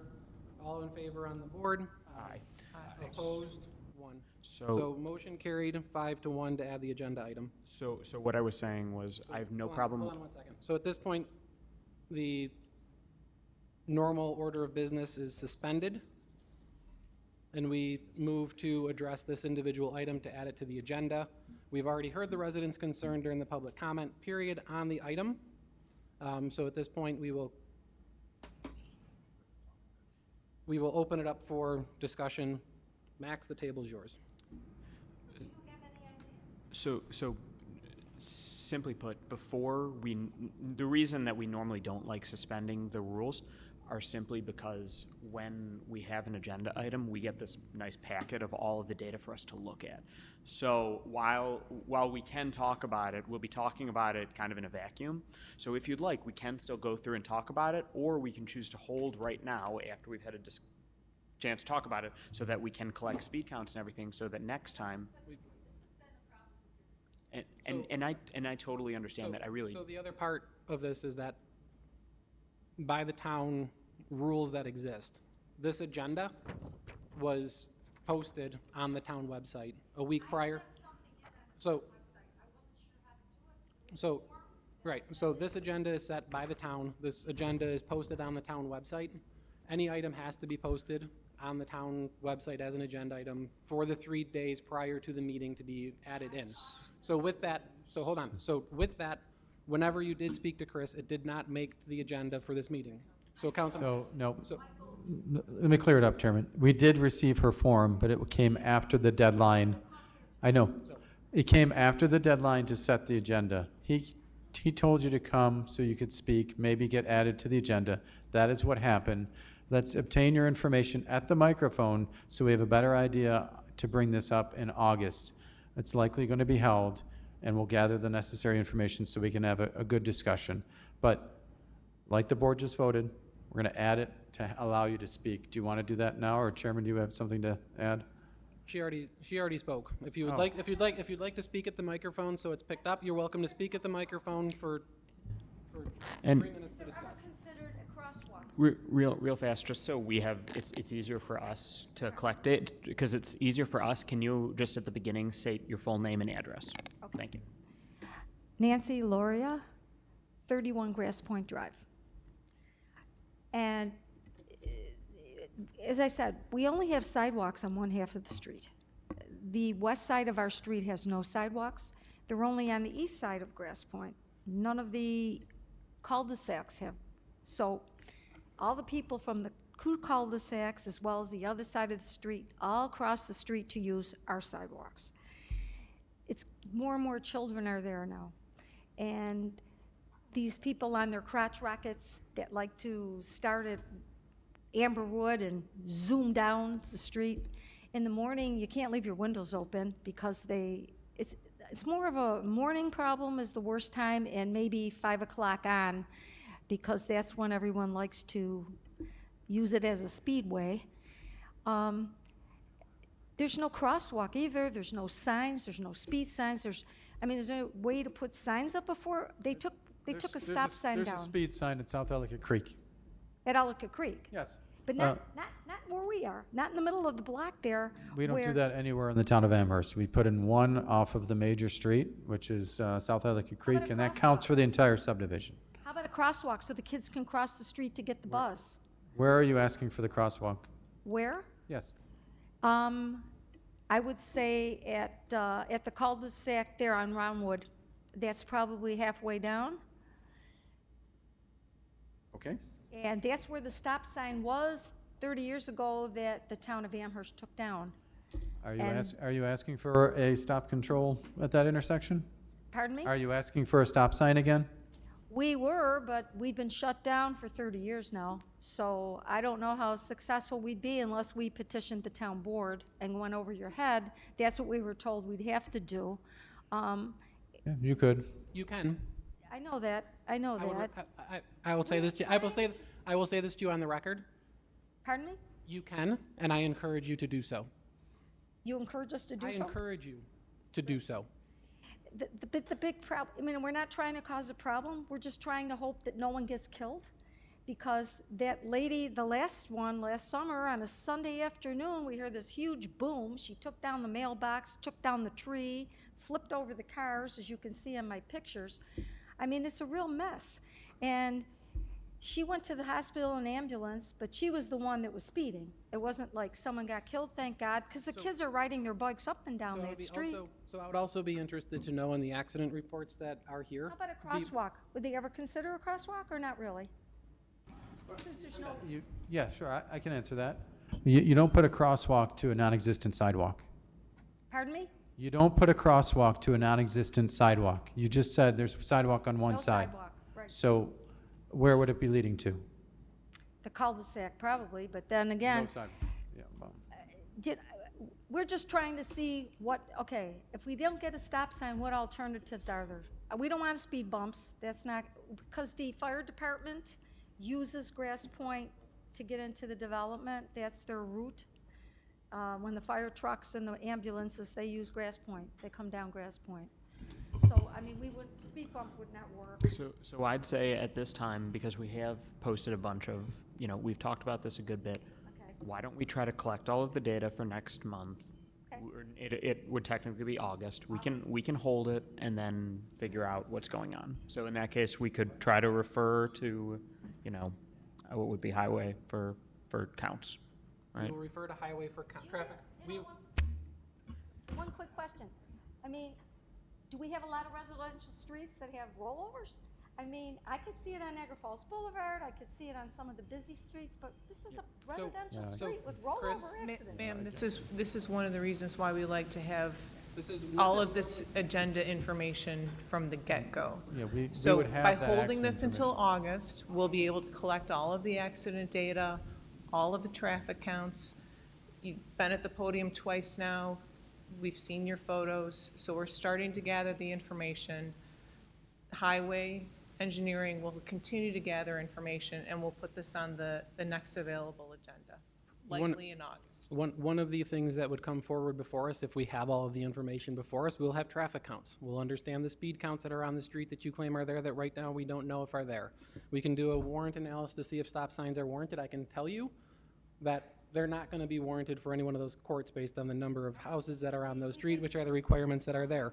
When it comes to the accident history that you have on the street of the rollover accidents, which will play a part in the decision, the residents that, the individuals that were driving those cars in those accidents, were they residents of the street? Were they residents of the neighborhood? Were they cut through traffic? The majority of the times, majority of the speed on streets that are like this that we find when we look at it and we have all of the information, it's the residents of the street. It's the residents of the neighborhood that are the problem that are speeding, that are the same residents asking for people to stop speeding. So at this point, I'm going to move to put the minutes, I'm going to move that we are going to close this agenda item so that the town and this board can collect the proper information. We will hold the agenda item for the August meeting. Is the board in favor of that? Aye.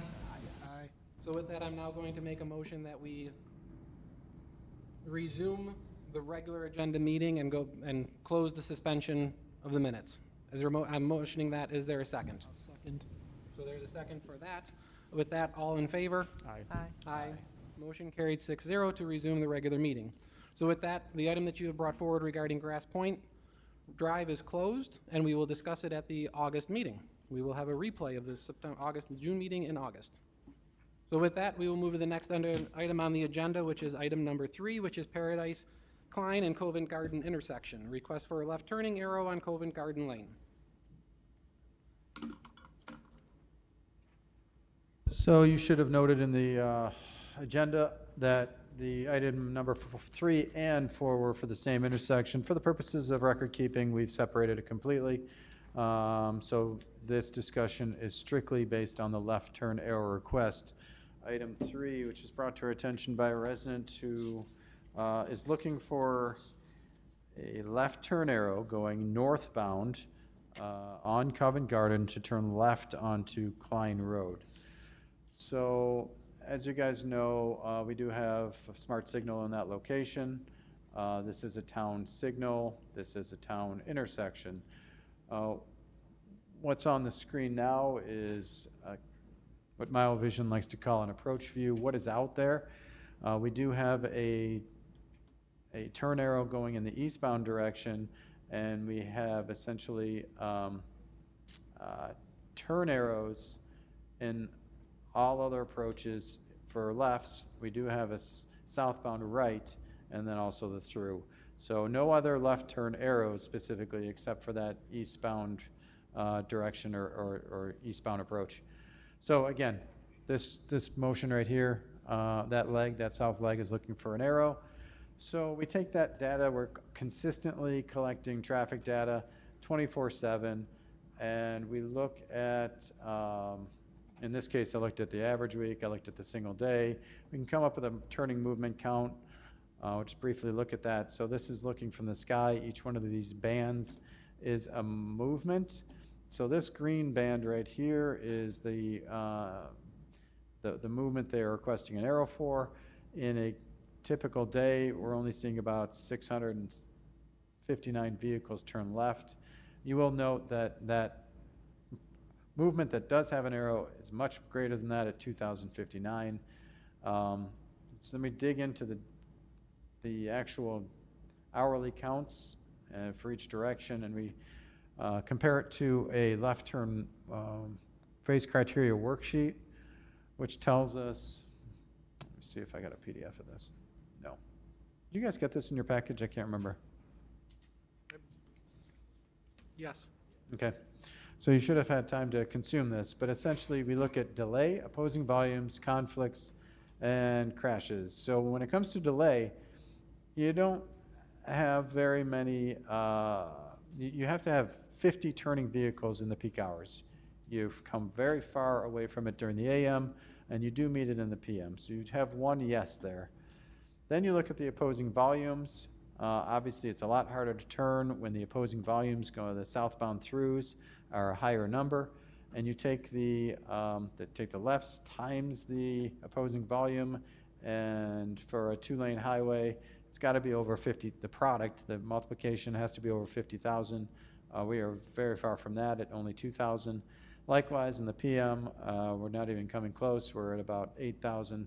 So warrants are not met on that. The criteria are not met on that one.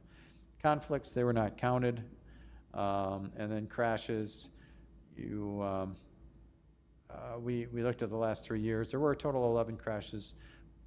That should say 11.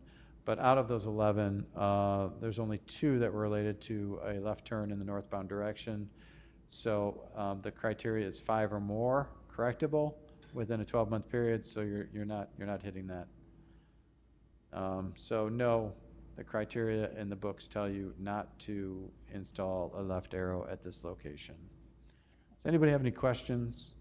I guess one more thing. We can also look at split failures. Split failures are just a fancy way of saying when are people spending more than one cycle at the light, having to wait an extra turn for a green arrow. So all those red spikes is when that is occurring. So if you want to look at that northbound, and keep in mind this is not looking specifically at throughs, it's just looking at the northbound through. We're spiking at like almost like 7 or 8 o'clock, and then again at 6 o'clock during the peak times. It does seem, I took a look at the data closer, it does seem to reflect some people waiting extra time when the school lets out. I was at the site when the Williamsville School nearby up on Paradise let out. It seemed to have a good amount of people stacking southbound to turn left, missing the arrow, but I didn't see anything that would indicate an arrow is needed in the northbound direction. With that, I'll turn it over to the board. Any comments from anyone on the board?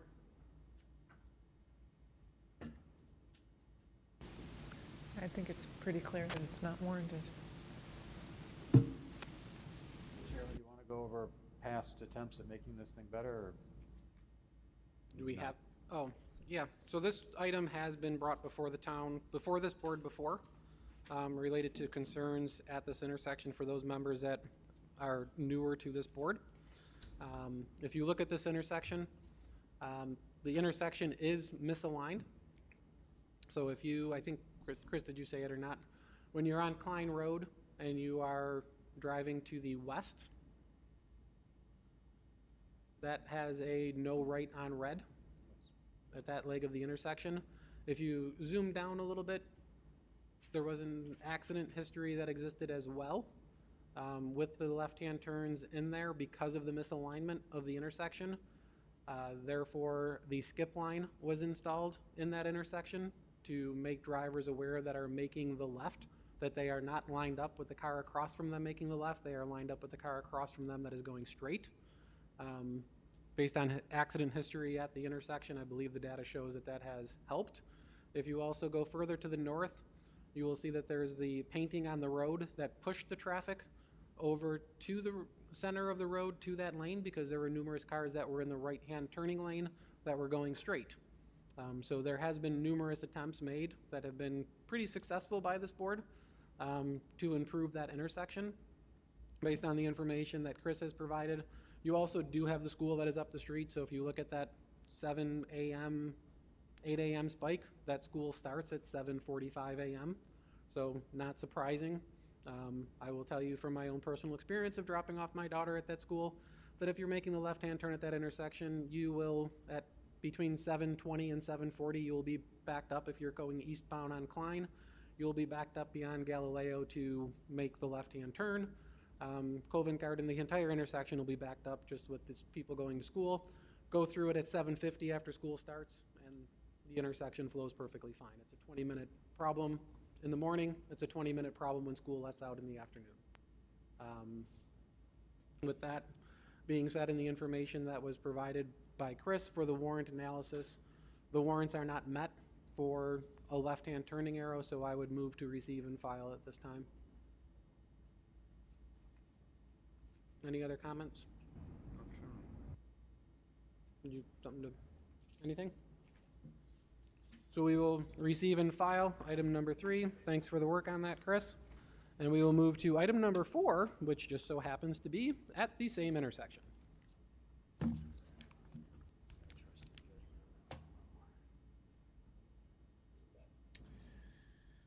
So for this one, same intersection, a resident brought to the town a concern in writing that they've recently noticed an overgrown pine tree that obstructs the view of oncoming traffic on Paradise Road, particularly making the right turn onto Klein Road. This obstruction poses significant risk to drivers. To enhance the flow, they are recommending the tree either be cut down or trimmed. So from what we can ascertain, the tree in question is at the southeast corner, which is a pine tree at this quadrant. And when going out there, we snapped some pictures, and let me just show you those. So this is a view out the passenger side window looking right on the northbound approach, on Covent Garden. You can see a kind of a smaller gap of Klein Road between these trees. This is at the stop bar, as if you were stopped at the stop bar. If you move up closer, maybe like at the crosswalk, here's the tree in question, still very difficult to see. And then if you creep up even more, Now you're over the crosswalk. You can start to see a little bit more in that direction. So I was out there trying to figure out where this falls in terms of if this is on town right-of-way versus private property. That's still under question. I've asked the resident to provide a survey. He's willing to do so. I have not yet received that. And let's see here. I also want to let you know that the town of Amherst has a clear vision triangle. Bill, do you want to talk about that? I'll bring it up on the screen. Sure. So Bill, from the building department, they would be responsible to oversee or enforce the clear vision triangle and to educate the board on that. Bill, you can talk about it. Let me just pull it up though. Here we go.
So that is the building side of it.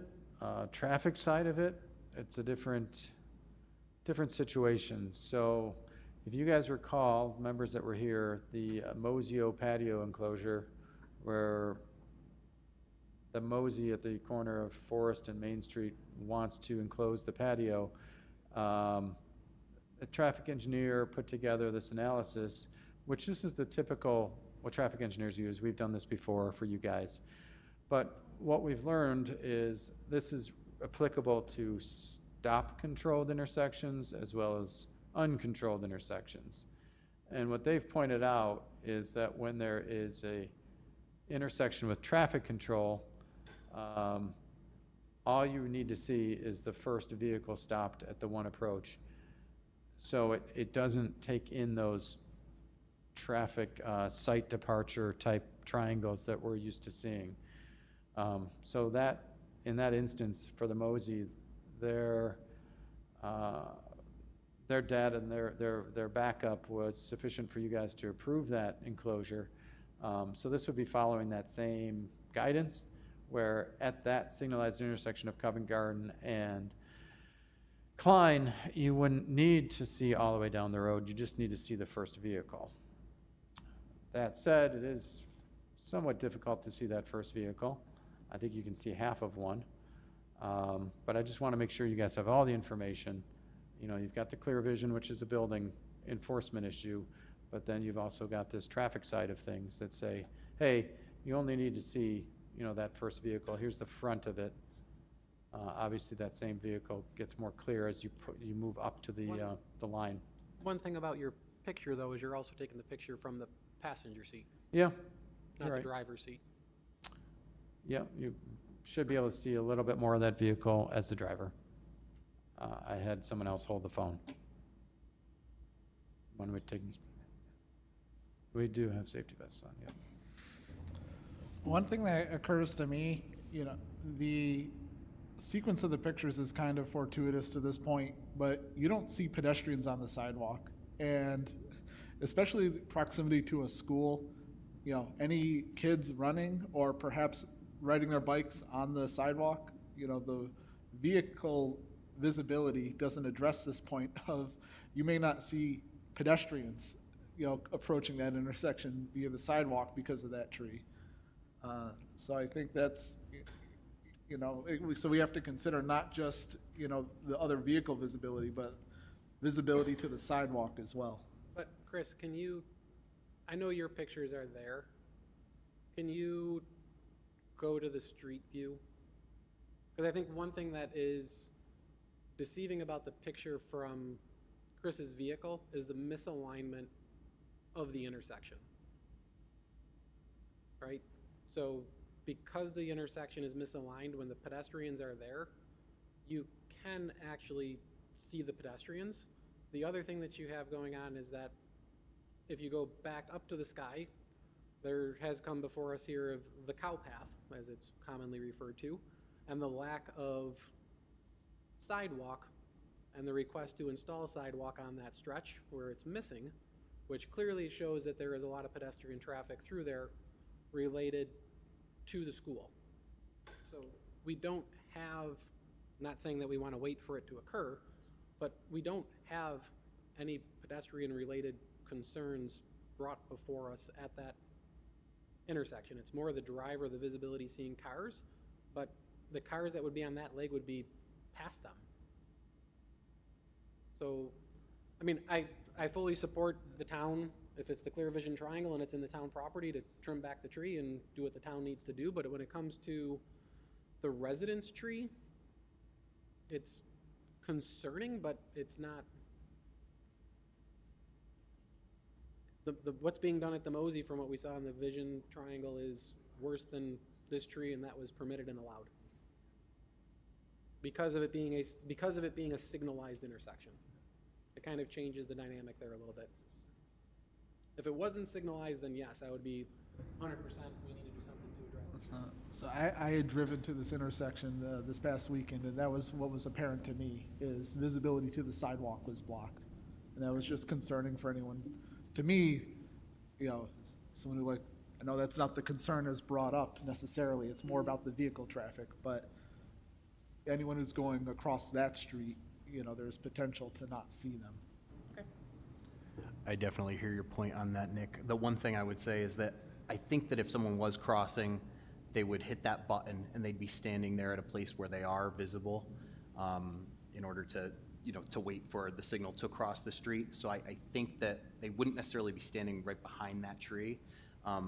As far as traffic goes, I probably would not.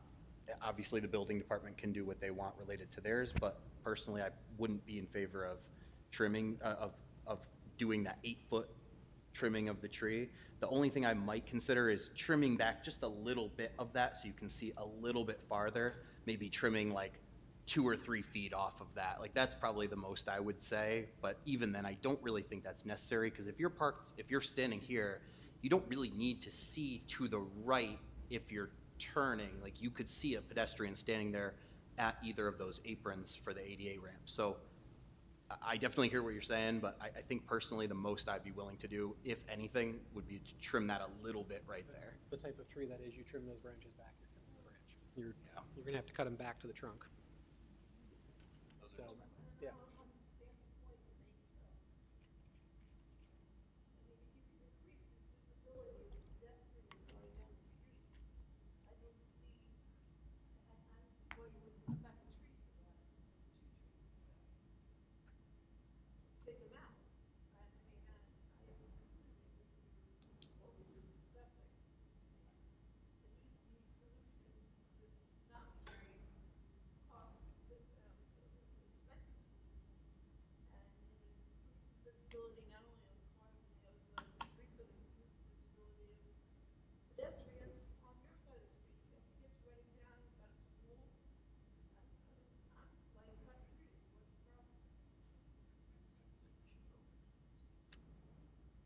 So,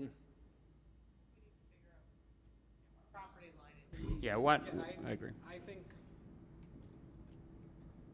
I'm going to move that I don't want to say we hold the item. We refer to building. Yeah. So you're working on it already? We're already working with Chris on this. We can't make a determination until we know the property lines of where to start the 35-foot Right, so I think at this point, we leave it with the building department. If it's determined that the tree is on town property, the building department's going to take the corrective action based on their clear vision triangle. If the building department determines that it's on the resident's property, then Bill can contact Chris to put back on the agenda for us to determine what the next steps that we would want to have the town take.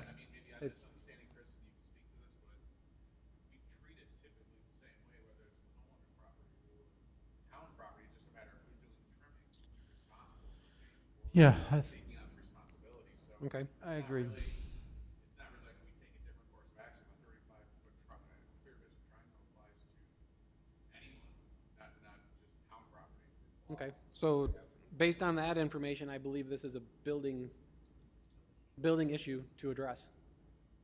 And Just need, again, determination of the property lines and where we're measuring from. And I know Chris has already been out there. so, all in favor of referring to building to handle and address? All in favor? I already said, so 6-0 to refer to building to address the situation per town code. With that, is there any additional new business to bring before the board?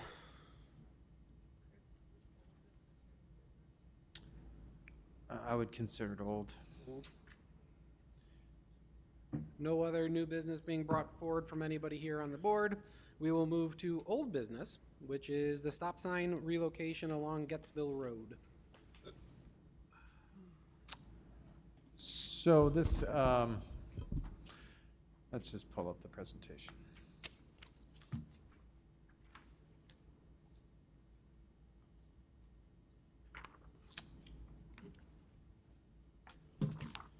So this board looked at Gettsville Road on numerous occasions. I believe it started in October of 2023 and then brought up again early in 2024. You guys made a recommendation back in October to switch around the stop signs. It was brought forward to the town board for consideration under a public hearing. And after discussion, perhaps you guys read about it in the Amherst Bee, but it was kicked back to this board for further discussion. Let me just jump right to the last slide. This is what you guys are used to seeing at that time. So the idea was to move the stop sign and make it an always stop at Greenbrier and Gettsville. Likewise, move the Meadow Stream to Woodbury. I'm not going to go over the entire presentation unless you want me to. But the end all is the town board heard from the residents. They were noticed. The residents were notified within a 600-foot radius at both locations, and what they had heard, and Councilmember Zuccalli can speak on this as well, is that they were not satisfied with the recommendation. They were opposed to it, and they wanted something else done, further pointing out that the stop signs have been problematic and people are running through them. So the supervisor did acknowledge and understood what you guys were attempting here to improve pedestrian safety and crossings. But with that said, and with the opposition that was before them, they ended up referring it back to you guys for, the reason I put this on the agenda is I want to hear what you guys want to pursue so that the engineering and highway departments can, gather the information necessary to further your review. Mike, do you want to add anything on that? Forgive me.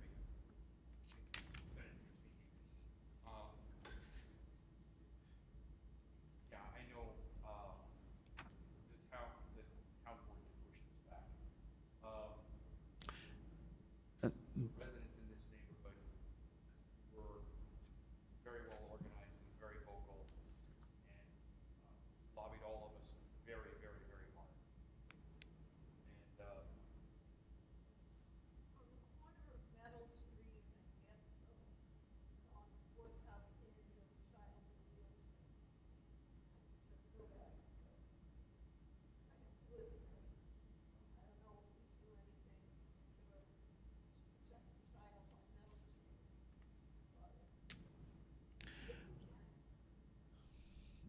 Yeah, this board was notified of that in their earlier discussion in the year, and it's a motorized wheelchair, and the thought at that time is that they could potentially utilize the mid-block crosswalk at the, in front of Damon.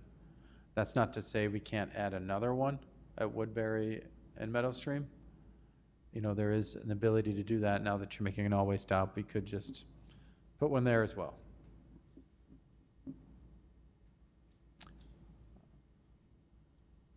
The only thing that I will point out that brought me some hesitation to your initial proposal is that Woodbury Drive, this in particular, is really an extension of Long Meadow. So for those people that live in Snyder and Argottsville, it is a convenient thoroughfare between Gettsville, even Harlem campus, to utilize this leg to get to Long Meadow. There's a lot of times people drive up from Sheridan, go to Gettsville, and maybe stop controlling that intersection because it does carry more volume than this one should be considered. The reason you didn't select that is because of ADA accommodations at this southerly intersection. You guys had also mentioned that you want the ability for Woodbury to go out at an all-way stop as well as the Greenbrier neighborhood to exit at an all-way stop. But I think if you do reconsider this, you might want to obtain some volume counts to figure out which intersection should be stop controlled, if you go that route.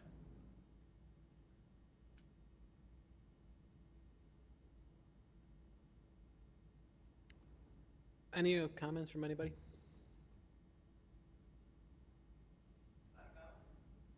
Yeah. Sure. You'll just need to sign in. You've been enjoying the party tonight, so you might as well say something. Let us know who you are.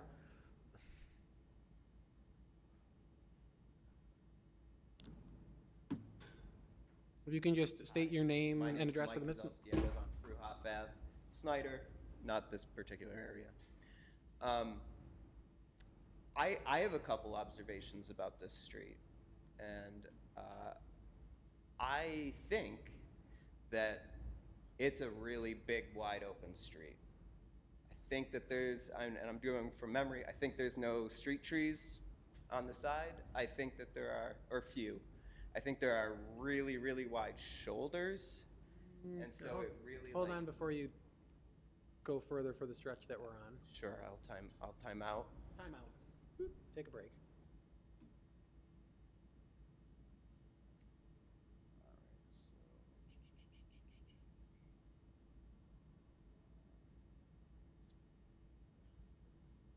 Put our little man on the street. All right, it's like really wide open, big shoulders, big sidewalks, big verges, I believe they would be called, that encourages really high speed. Seems like maybe we could do some road narrowing, some chicanes. I heard earlier a comment about how the town has not done any speed humps, but I believe you lumped in that we haven't done any speed tables. I like to call them continuous sidewalks, but I think they're the same thing. We have one on Maplemere Drive at the Northtown Center. So we do at least have one in the town. A crosswalk, a raised crosswalk here might be beneficial to just slow traffic down. I think that there's a lot of other options besides just like fidgeting with the stop signs that are fairly easy, fairly cheap, some of which are more involved than others. Chris was mentioning that I forgot the street name, Woodbury, I believe, is a cut through. You could make it a dead end, right? It's pretty drastic, but you could. And so that way it would force everyone to get rid of that stop sign and go down to a different path. It would discourage people from using that as a cut through. So I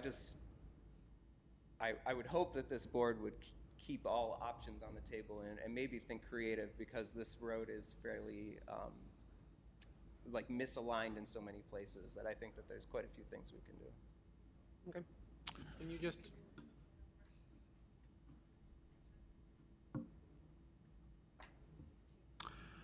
So to the resident's point, Supervisor Culpo did mention speed tables and wanted the board to consider that as part of its consideration. For those of you who've ever looked at installing a speed table, they work best in a curb situation. You know, they utilize the curb and that 6-inch reveal on a curb to go from sidewalk to sidewalk, similar to what the resident pointed out on North Maplemere. Not to say you can't do it here, but you'd have to fiddle with grading to bring it back down and make sure it's ADA compliant. You'd also want to look at drainage to make sure the drainage isn't interrupted. But certainly if you want to add that to the possibilities of your investigation, the town can look at that.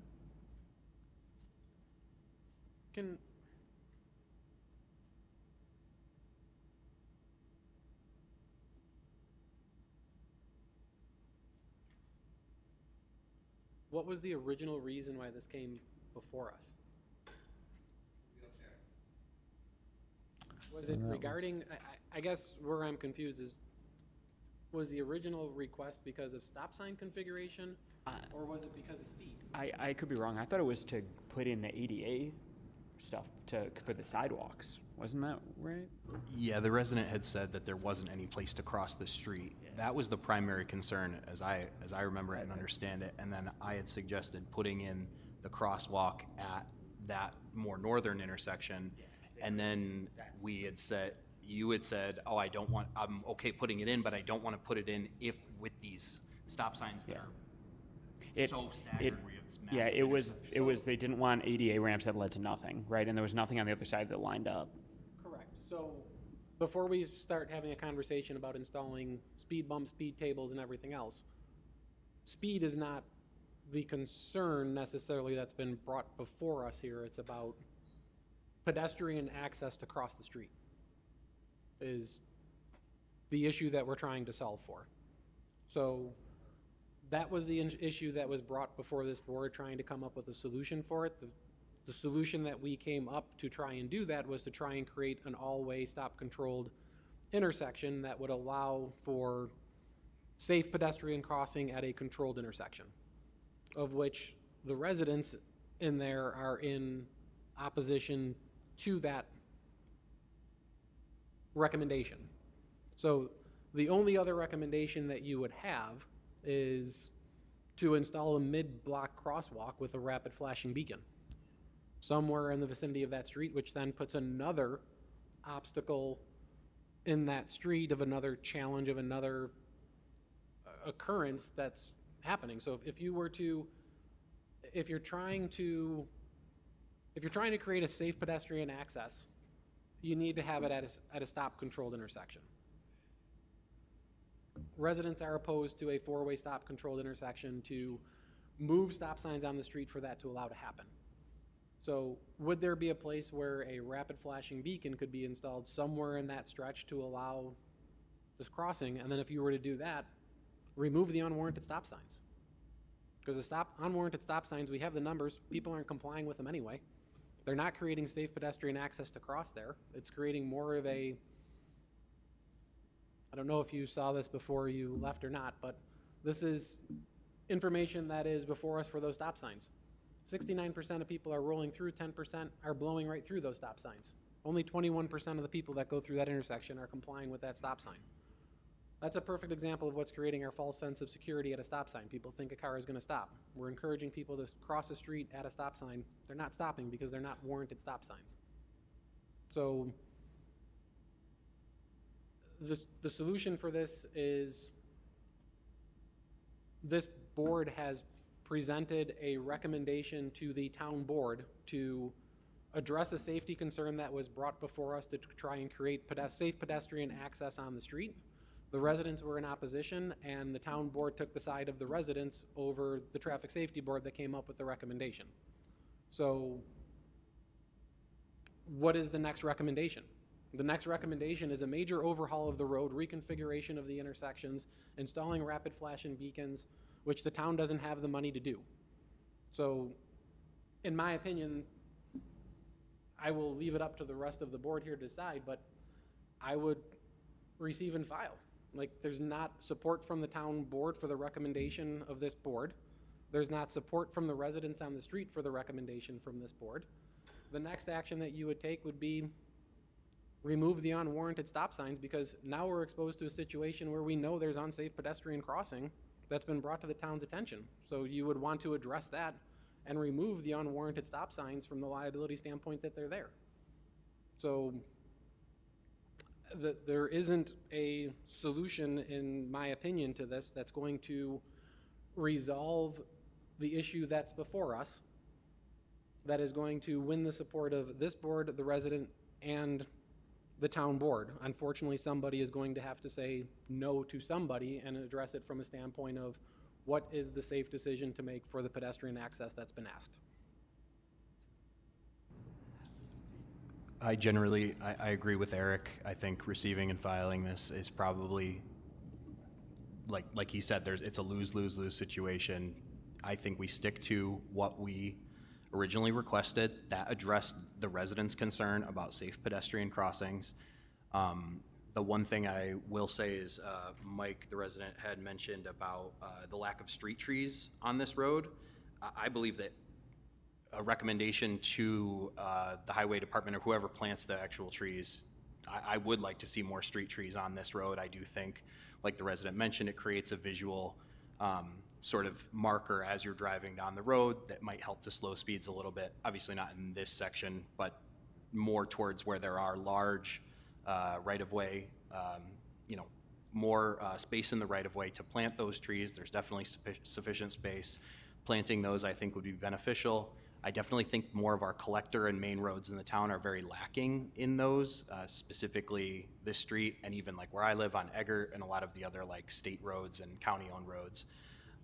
And then beyond that, the only other thing I might consider or I could be persuaded to do would be like what we did on Brompton with the speed, like the speed sign that says how fast you're going, because the speeds are 36, 38 in a 30-mile-per-hour zone, which is very similar to what we saw in Brompton. So I could be persuaded to do one of those radar speed signs, but beyond that, I think that's my opinion. I'm not opposed to referring to engineering and highway for speed signs to be the, what are they called, Chris? The return, the speed return? Radar feedback signs. Radar feedback signs for, if the town has capital money for installation of more of those, to install them on the street. But again, this was not, the speed was not the concern that was brought before the board. It was pedestrian crossing. I would, so this is a totally opposite approach, and it's something that the chairman said. So it's something that the chairman said, but I mentioned earlier on that our job here is to call for data, look at data, and make educated decisions. And the way that I look at this, we now have an educated decision saying that something in the town is creating things more, making things more dangerous than they need to be. And we are a traffic safety board. I would almost make a motion to remove the stop signs. I mean, I know it's going to get shot down, but like, it's one thing for the purpose of saying, oh, this shouldn't be here. But at this point, we have actable data saying that it is making things more unsafe for people. And I agree, I understand that it's a problem, but they came to us asking an accessibility crosswalk situation, right? That was the motion in front of us. We made a motion in good faith and what we believed in. And in this, they came back with data showing that something that we already knew, that unwarranted stop signs make things more dangerous. But now we have the data to support it at an intersection. And I think we would not be doing our own due diligence if we applied these rules saying that we stand for when to apply them, right? And we have a situation here saying, yeah, this is an unwarranted one. I'm in favor of removing them. Are you making a motion for the removal of the two stop signs? I'll second the motion. Want to vote? Any further conversation? We'll do a roll call vote on removal of the, did you have something more to add? Yeah, again, I've known this street since 1995 when I moved to Buffalo, since my in-laws lived on it. speed very much is a concern. I myself got ticketed on the corner of Meadow Street in Gettsville. And I know the homeowner and that brought the complaint with the handicapped child. Certainly would like to see a crosswalk. And So I hear what you're saying about but I think the fact that there's a handicapped child makes it more at, stop signs, that never occurred to me going down the street. But I would definitely say address the complaint. yes, I agree, but I hear what you're saying about the handicapped child, right? But my concern is if we know there's a handicapped child living on an intersection where there's an unwarranted stop sign, we have data showing that people are rolling that stop sign. I think it makes it more dangerous for that child specifically to leave them out there, right? I can't hear you. I missed the last part of your sentence. No, I'm saying since we know these stop signs are not being followed, right, and we know that there's a child with a handicap in that intersection who is trying to cross the road, it is reasonable to think that the child will think that they can cross the road because there's a stop sign, but we know people aren't following it, which is creating a more dangerous situation, which is why I'm in favor of removing it, right? There is a mid-block crosswalk up the street, correct, Chris? Yes, Elmhurst. Elmhurst. Also, your Damon is, I think that picture is coming from Main Street. Yes. So Damon is right there on Main Street and Amherst High School is there on Main Street. It's a very complex street or intersection. And to be clear, I'm fully cognizant of the local government aspect of the town board taking in more factors than just our end, right? I'm just saying from our end of traffic and safety, I see a safety concern. It's within our purview, and that's why I'm making the motion, right? So is there a rapid flashing there, Chris, or is that just a mid-block? No, and I think you guys identified that it could use additional signage and some shark teeth. Still trying to work on that. So that would be a separate part of the motion, though, I would think, right? Okay, so the motion is before us. We will, any other comments on the motion before us? None being heard. We will roll call vote. Helene? For removal of the stop signs, yes or no? Yes.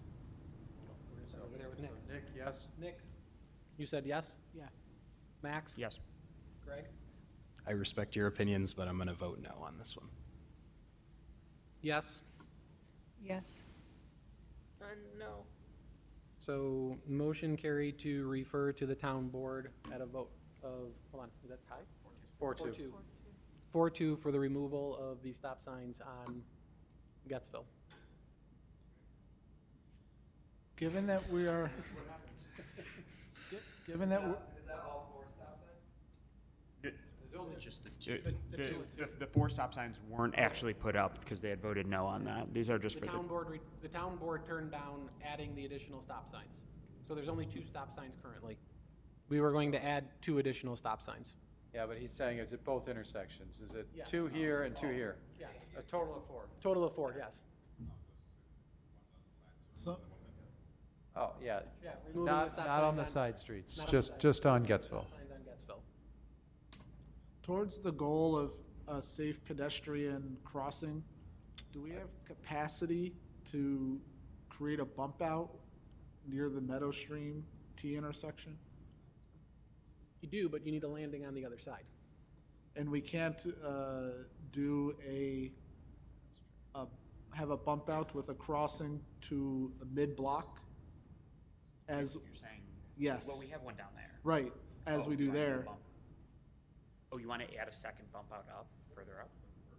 Or the one that the current already Right. existing mid-block? Just, so will you achieve the goal of traffic calming, which helps make the intersection suitable for crossing? Chris, is there sidewalk? Is that line there sidewalk, or is that just people walking there? That's sidewalk, correct? Where are we looking, right here? Right there. This is a sidewalk? Yeah. So the question is, could we put a bump out on that intersection on one of the corners, put an ADA ramp on the other end of it, and put a mid-block crosswalk Yes. uncontrolled in that vicinity. Would we want to do that one, or would we want to do Already existing? the one, like the same intersection we originally recommended? So, Where is the, so the one we recommended was not this next one up, but the one above that, Oh, this one? the Woodbury, like north one. That was, yeah, so we recommended right there, putting in the crosswalk. We can't do that because you can't have a sidewalk going into a driveway, right? That Well, was the concern. Yeah, but as part of our recommendation, we had said we would put in a ramp Yeah. right there, literally a ramp, a connection and a ramp going across right there, just to so can we, why don't we do both? Sure. Yeah. Cool with me. So Chris, can we hold the item for that and have your department or engineering draw up a mock-up of what that would be? So again, a crosswalk at both, Yes, and with a bump out? if it can work. That's what I think we want to know from measurements and Yeah, if it can't work, it can't work. what's in the arsenal to be able to do it. If it would just be two ADA ramps, or if it would be a bump out with ADA. How it could be configured And based on road width, space that Again, would be needed. without stop control. Is that what I'm hearing? Yes, without stop control. Mid-block. Sure. Well, where are our stop signs now? Oh boy. Not there. So, They're at the other spots. yeah, it's this. Then on the other intersection, it's this. So, So one is, no, I'm not gonna say it.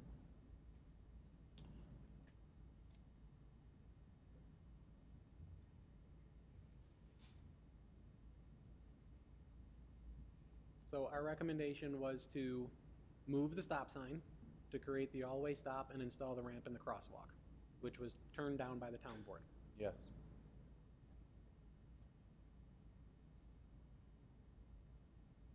So now our proposal is to, basically, we have a motion that passed for the removal of the stop signs that we know is gonna go before the town board and most likely not get passed. It would be this. So now we're saying that, Yeah, I think you can hedge it, right? You can just say, in the event that it doesn't pass, let's look at something. that wouldn't go, to install that doesn't need town board action. No, Crosswalk highway. I know, but they're gonna be looking at it over, like, the amount of time that's gonna take for them to inspect and send to engineering. We'll hopefully have heard if there's gonna be a decision by the town by the time that's back, right? We could just hold the decision until we hear from the town. I guess, is Mike even gonna put it before the town board? That's a fair point. I will. Request for the installation of the crosswalk at Meadow Street while you're putting in Greenbrier.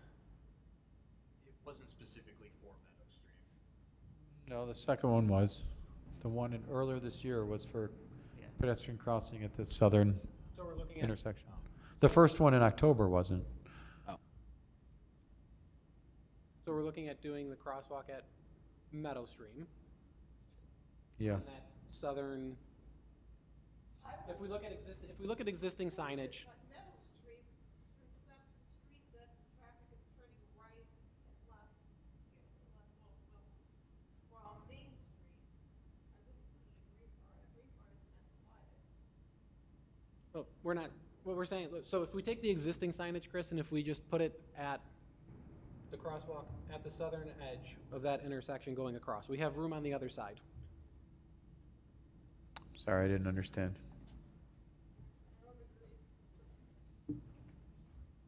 Crosswalk, right there. Yep. ADA landing on this side, connected to that sidewalk. Uh-huh. Yep. Yep. Go to Greenbrier, and this is our existing configuration, the stop sign is here, same thing here. How we can draw it, obviously it'd be on this one because that was rejected, so we're just gonna put mid-block crosswalks at the existing stop signs. However, we also have proposed to remove I the just- stop I- signs entirely so- because the stop signs are not warranted, creating it unsafe, and they would just become, You know, I that's stand. removed, they would just become mid-block crosswalks. Well, I stand by what I said anyway. I mean, it's effectively already a mid-block crosswalk because there's stop signs people aren't listening to that we know by data, right? Right. So if we're gonna put the mid-block crosswalk in, we know that people aren't stopping at the stop sign, so we may as well remove the stop sign, put the correct stop sign there for a mid-block crosswalk of people not stopping. With a bump out, hopefully. If a bump out is possible to put in there, there's no other curbs on Gettsville Road, so it might be hard to put the bump out in. That's why I would refer to engineering for design. Installing the mid-block crosswalk without the stop sign, in my opinion, is the safer option since we know that people are not stopping at the stop sign. And you don't have a stop sign on the other side of it. So if you want to put the crosswalk in, you can't have the stop sign because you would only have a stop sign on one side of that crosswalk. Absolutely. So in order to effectively put in a mid-block crosswalk, you have to remove the stop sign. So that's why we're proposing removal of the stop sign, installation of mid-block crosswalk. And in theory, it would not be the worst thing having the mid-block crosswalk anyway, simply because we have one earlier on anyway. So if we had a series of them, it would at least be consistent in neighborhood so you know it's there. It wouldn't just be one completely in a vacuum like the current existing one is. I will try very hard. Clearly. No, I get it. So I'm sure Chris will be there and presenting, and hopefully I think you are, Eric. we'll see what happens there. So are we, New guy. we're holding it to then have these proposals come back to you, or are you making the decision now?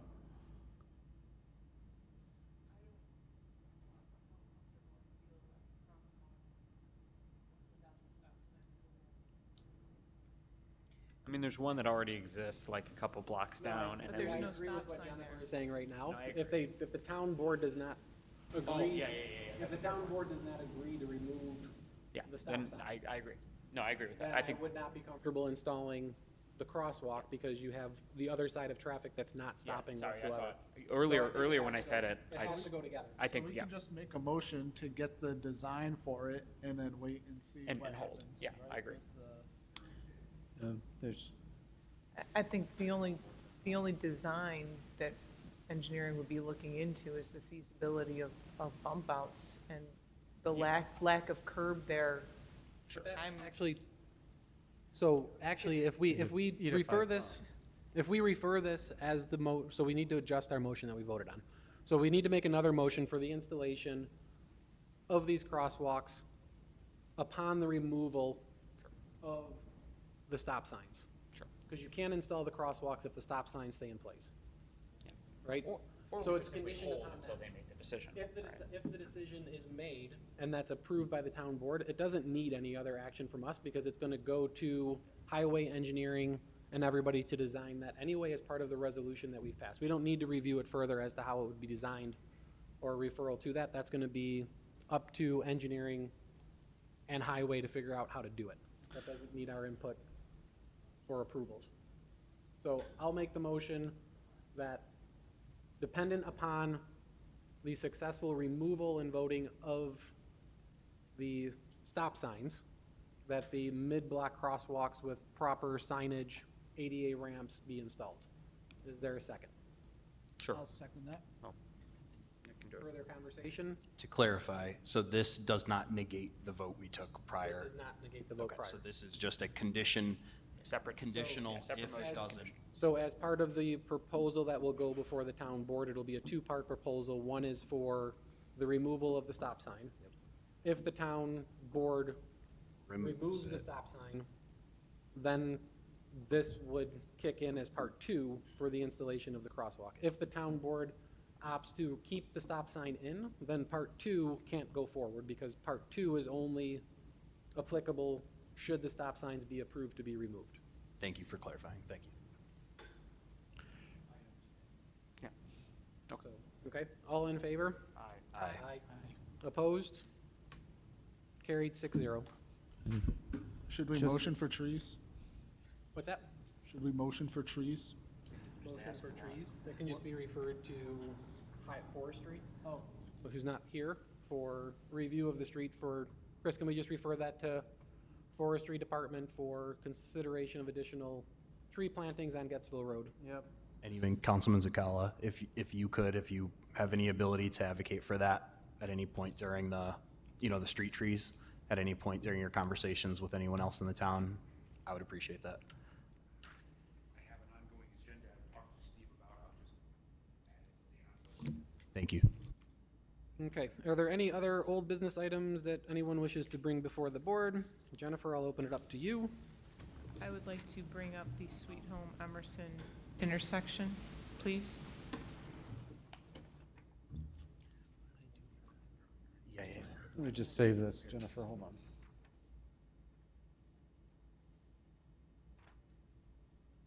So this is an item that has come before this board multiple times and has never really been resolved. So the full stage is yours, Jennifer and Chris.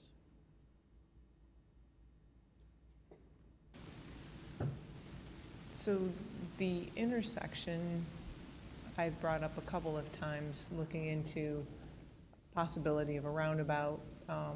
It came top of mind after the December storm when we had significant issues with signals in the town. This signal was on flash for quite a while, and driving through there quite frequently, even during peak hour, it did not seem to need the traffic signal there. So Chris did a traffic signal warrant analysis a couple months ago, I believe, and the signal was not warranted. I believe that Vice Chair was concerned about potential pedestrian conflicts if we were to take out the signal and put in a roundabout. And I believe that the traffic counts showed only maybe 2 pedestrians there, so that is no longer a concern. And then Chris had an intern put together the layout in front of us, and it seems to fit within the right-of-way. I brought this up with Erie County quite a long time ago, 7-10 years ago maybe, and they had concerns about the right-of-way at the church, that little corner piece. And acquiring right-of-way is difficult. Acquiring it from a church is even more difficult. But Chris pointed out to me before the meeting that the portion of Sweet Home is actually outside of the right-of-way. So this rendering of the roundabout actually even corrects that issue. So then the question would become, this is an Erie County roadway, and the traffic signal is in good working order, and my belief, I have no idea if this is true, but my belief is that traffic signal was put in there because of the high accidents that occur there. If you're familiar with the area, there's flashing light indicating the curve, there's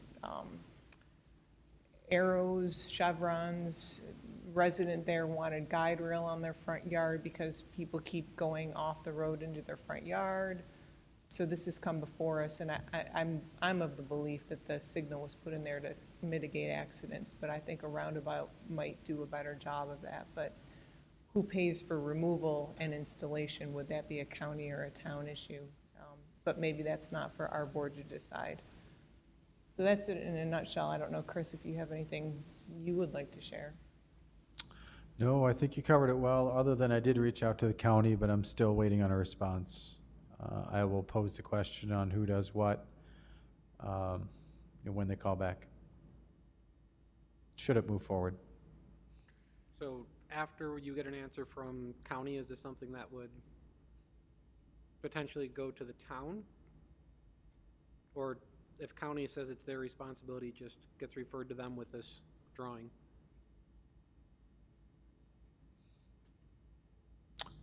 Yeah, I think that's safe to assume. If the entire expense falls on the town because it is our signalized intersection that we hold a permit for, then it would have to be a town board decision. But if it is a county decision, county funded, it would likely be a referral from the town to the county for action. Okay.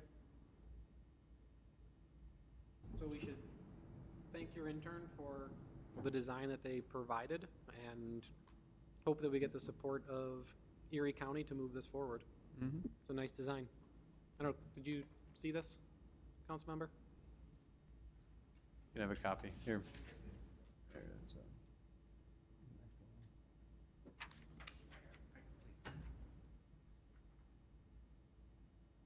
That would be the design that was drafted that would fit in the right-of-way of the road.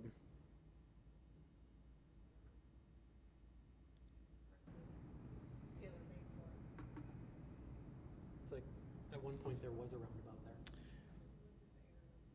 Just weird that Yeah, I it's, can show the you. right-of-way is configured that way. I will say, originally I was skeptical of this idea, but seeing it laid out with the diagram, I do think it looks good. I think that the kind of the pedestrian refuge that's given with the splitter islands is nice. The one thing I guess I would say is, does anyone have any concerns about the 2 driveways or the 3 driveways kind of leading into that area? I know for like smaller residential streets, we've kind of let that go in the past. If the rest of the board doesn't really have any concerns about the driveways leading into the circle, I guess I'm fine with it too, but I just figured I'd at least pose that. I don't have a concern with the driveways into the circle because I think from residents that live in that intersection, I think they would be in favor of it based on what they deal with currently. 1920, but you know, it's. It was a half a roundabout? Well, we're looking at an aerial photo from 1920 that don't know what was there. It was a path? Drive your Model T through that? Well, that's kind of what prompted the right-of-way to be the way it is. Because then when you jump ahead, you know, it's funny, if you jumped ahead to the 1951 aerials, they have it the way we have it now.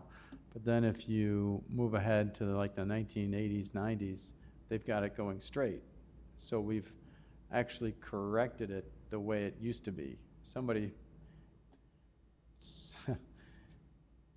modified it to make it worse, and then we went back to making come in at a 90, the way it is now.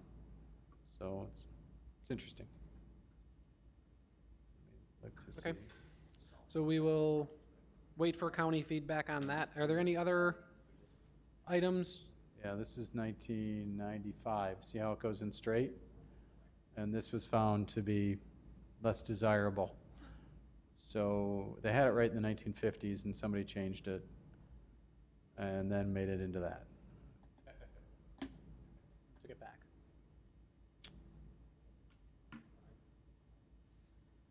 Which is still a problem. Yes. Better than this. Yeah. It's almost like they tried to make Emerson the main road. Okay. So we'll wait for feedback from county on that one. I don't know if you want to hold that on old business, Chris, for August to see Yeah, if we get a sure. response. Any other old business? Greg, I think you had something. Yeah, hopefully this one's very quick. Al, I believe Chris had talked to you about the Eggert Sweet Home Rosedale intersection and getting just painted crosswalks on that. And I know in the past, this board has recommended like pedestrian heads and stuff like that. I think in the meantime, until funding is secured for that, just getting any sort of painted lines indicating crosswalks there would be very beneficial, including stop bars. So if it's possible for the highway department to secure a permit from the county and do that this summer, I think that'd be awesome. I don't know if you have any thoughts on that. Okay, thank you. I appreciate So it. would you want them on all approaches? Yes, yeah. And then The ramps as are a- already all there. There's already 4 ramps. All it is, and Chris, you had said doing just the S-type crosswalk where it's just the lines, not the ladder type. I mean, I'd prefer the ladder, but honestly, I think anything would be worthwhile here. Okay. Any other old business to bring before the board?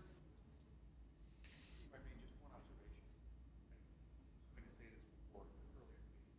The Jersey left by UB Main Street. I was a student at UB. It was just like let's say the 80s. I thought it was like that even then.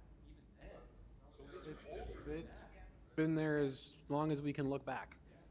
We've That's come before this board on multiple occasions as to why that's there. And nobody seems to know the answer. Any other old business to bring before the board? None being heard, we will thank our liaisons for their attendance this evening, except for Scott, who gets to talk to us more about site plans.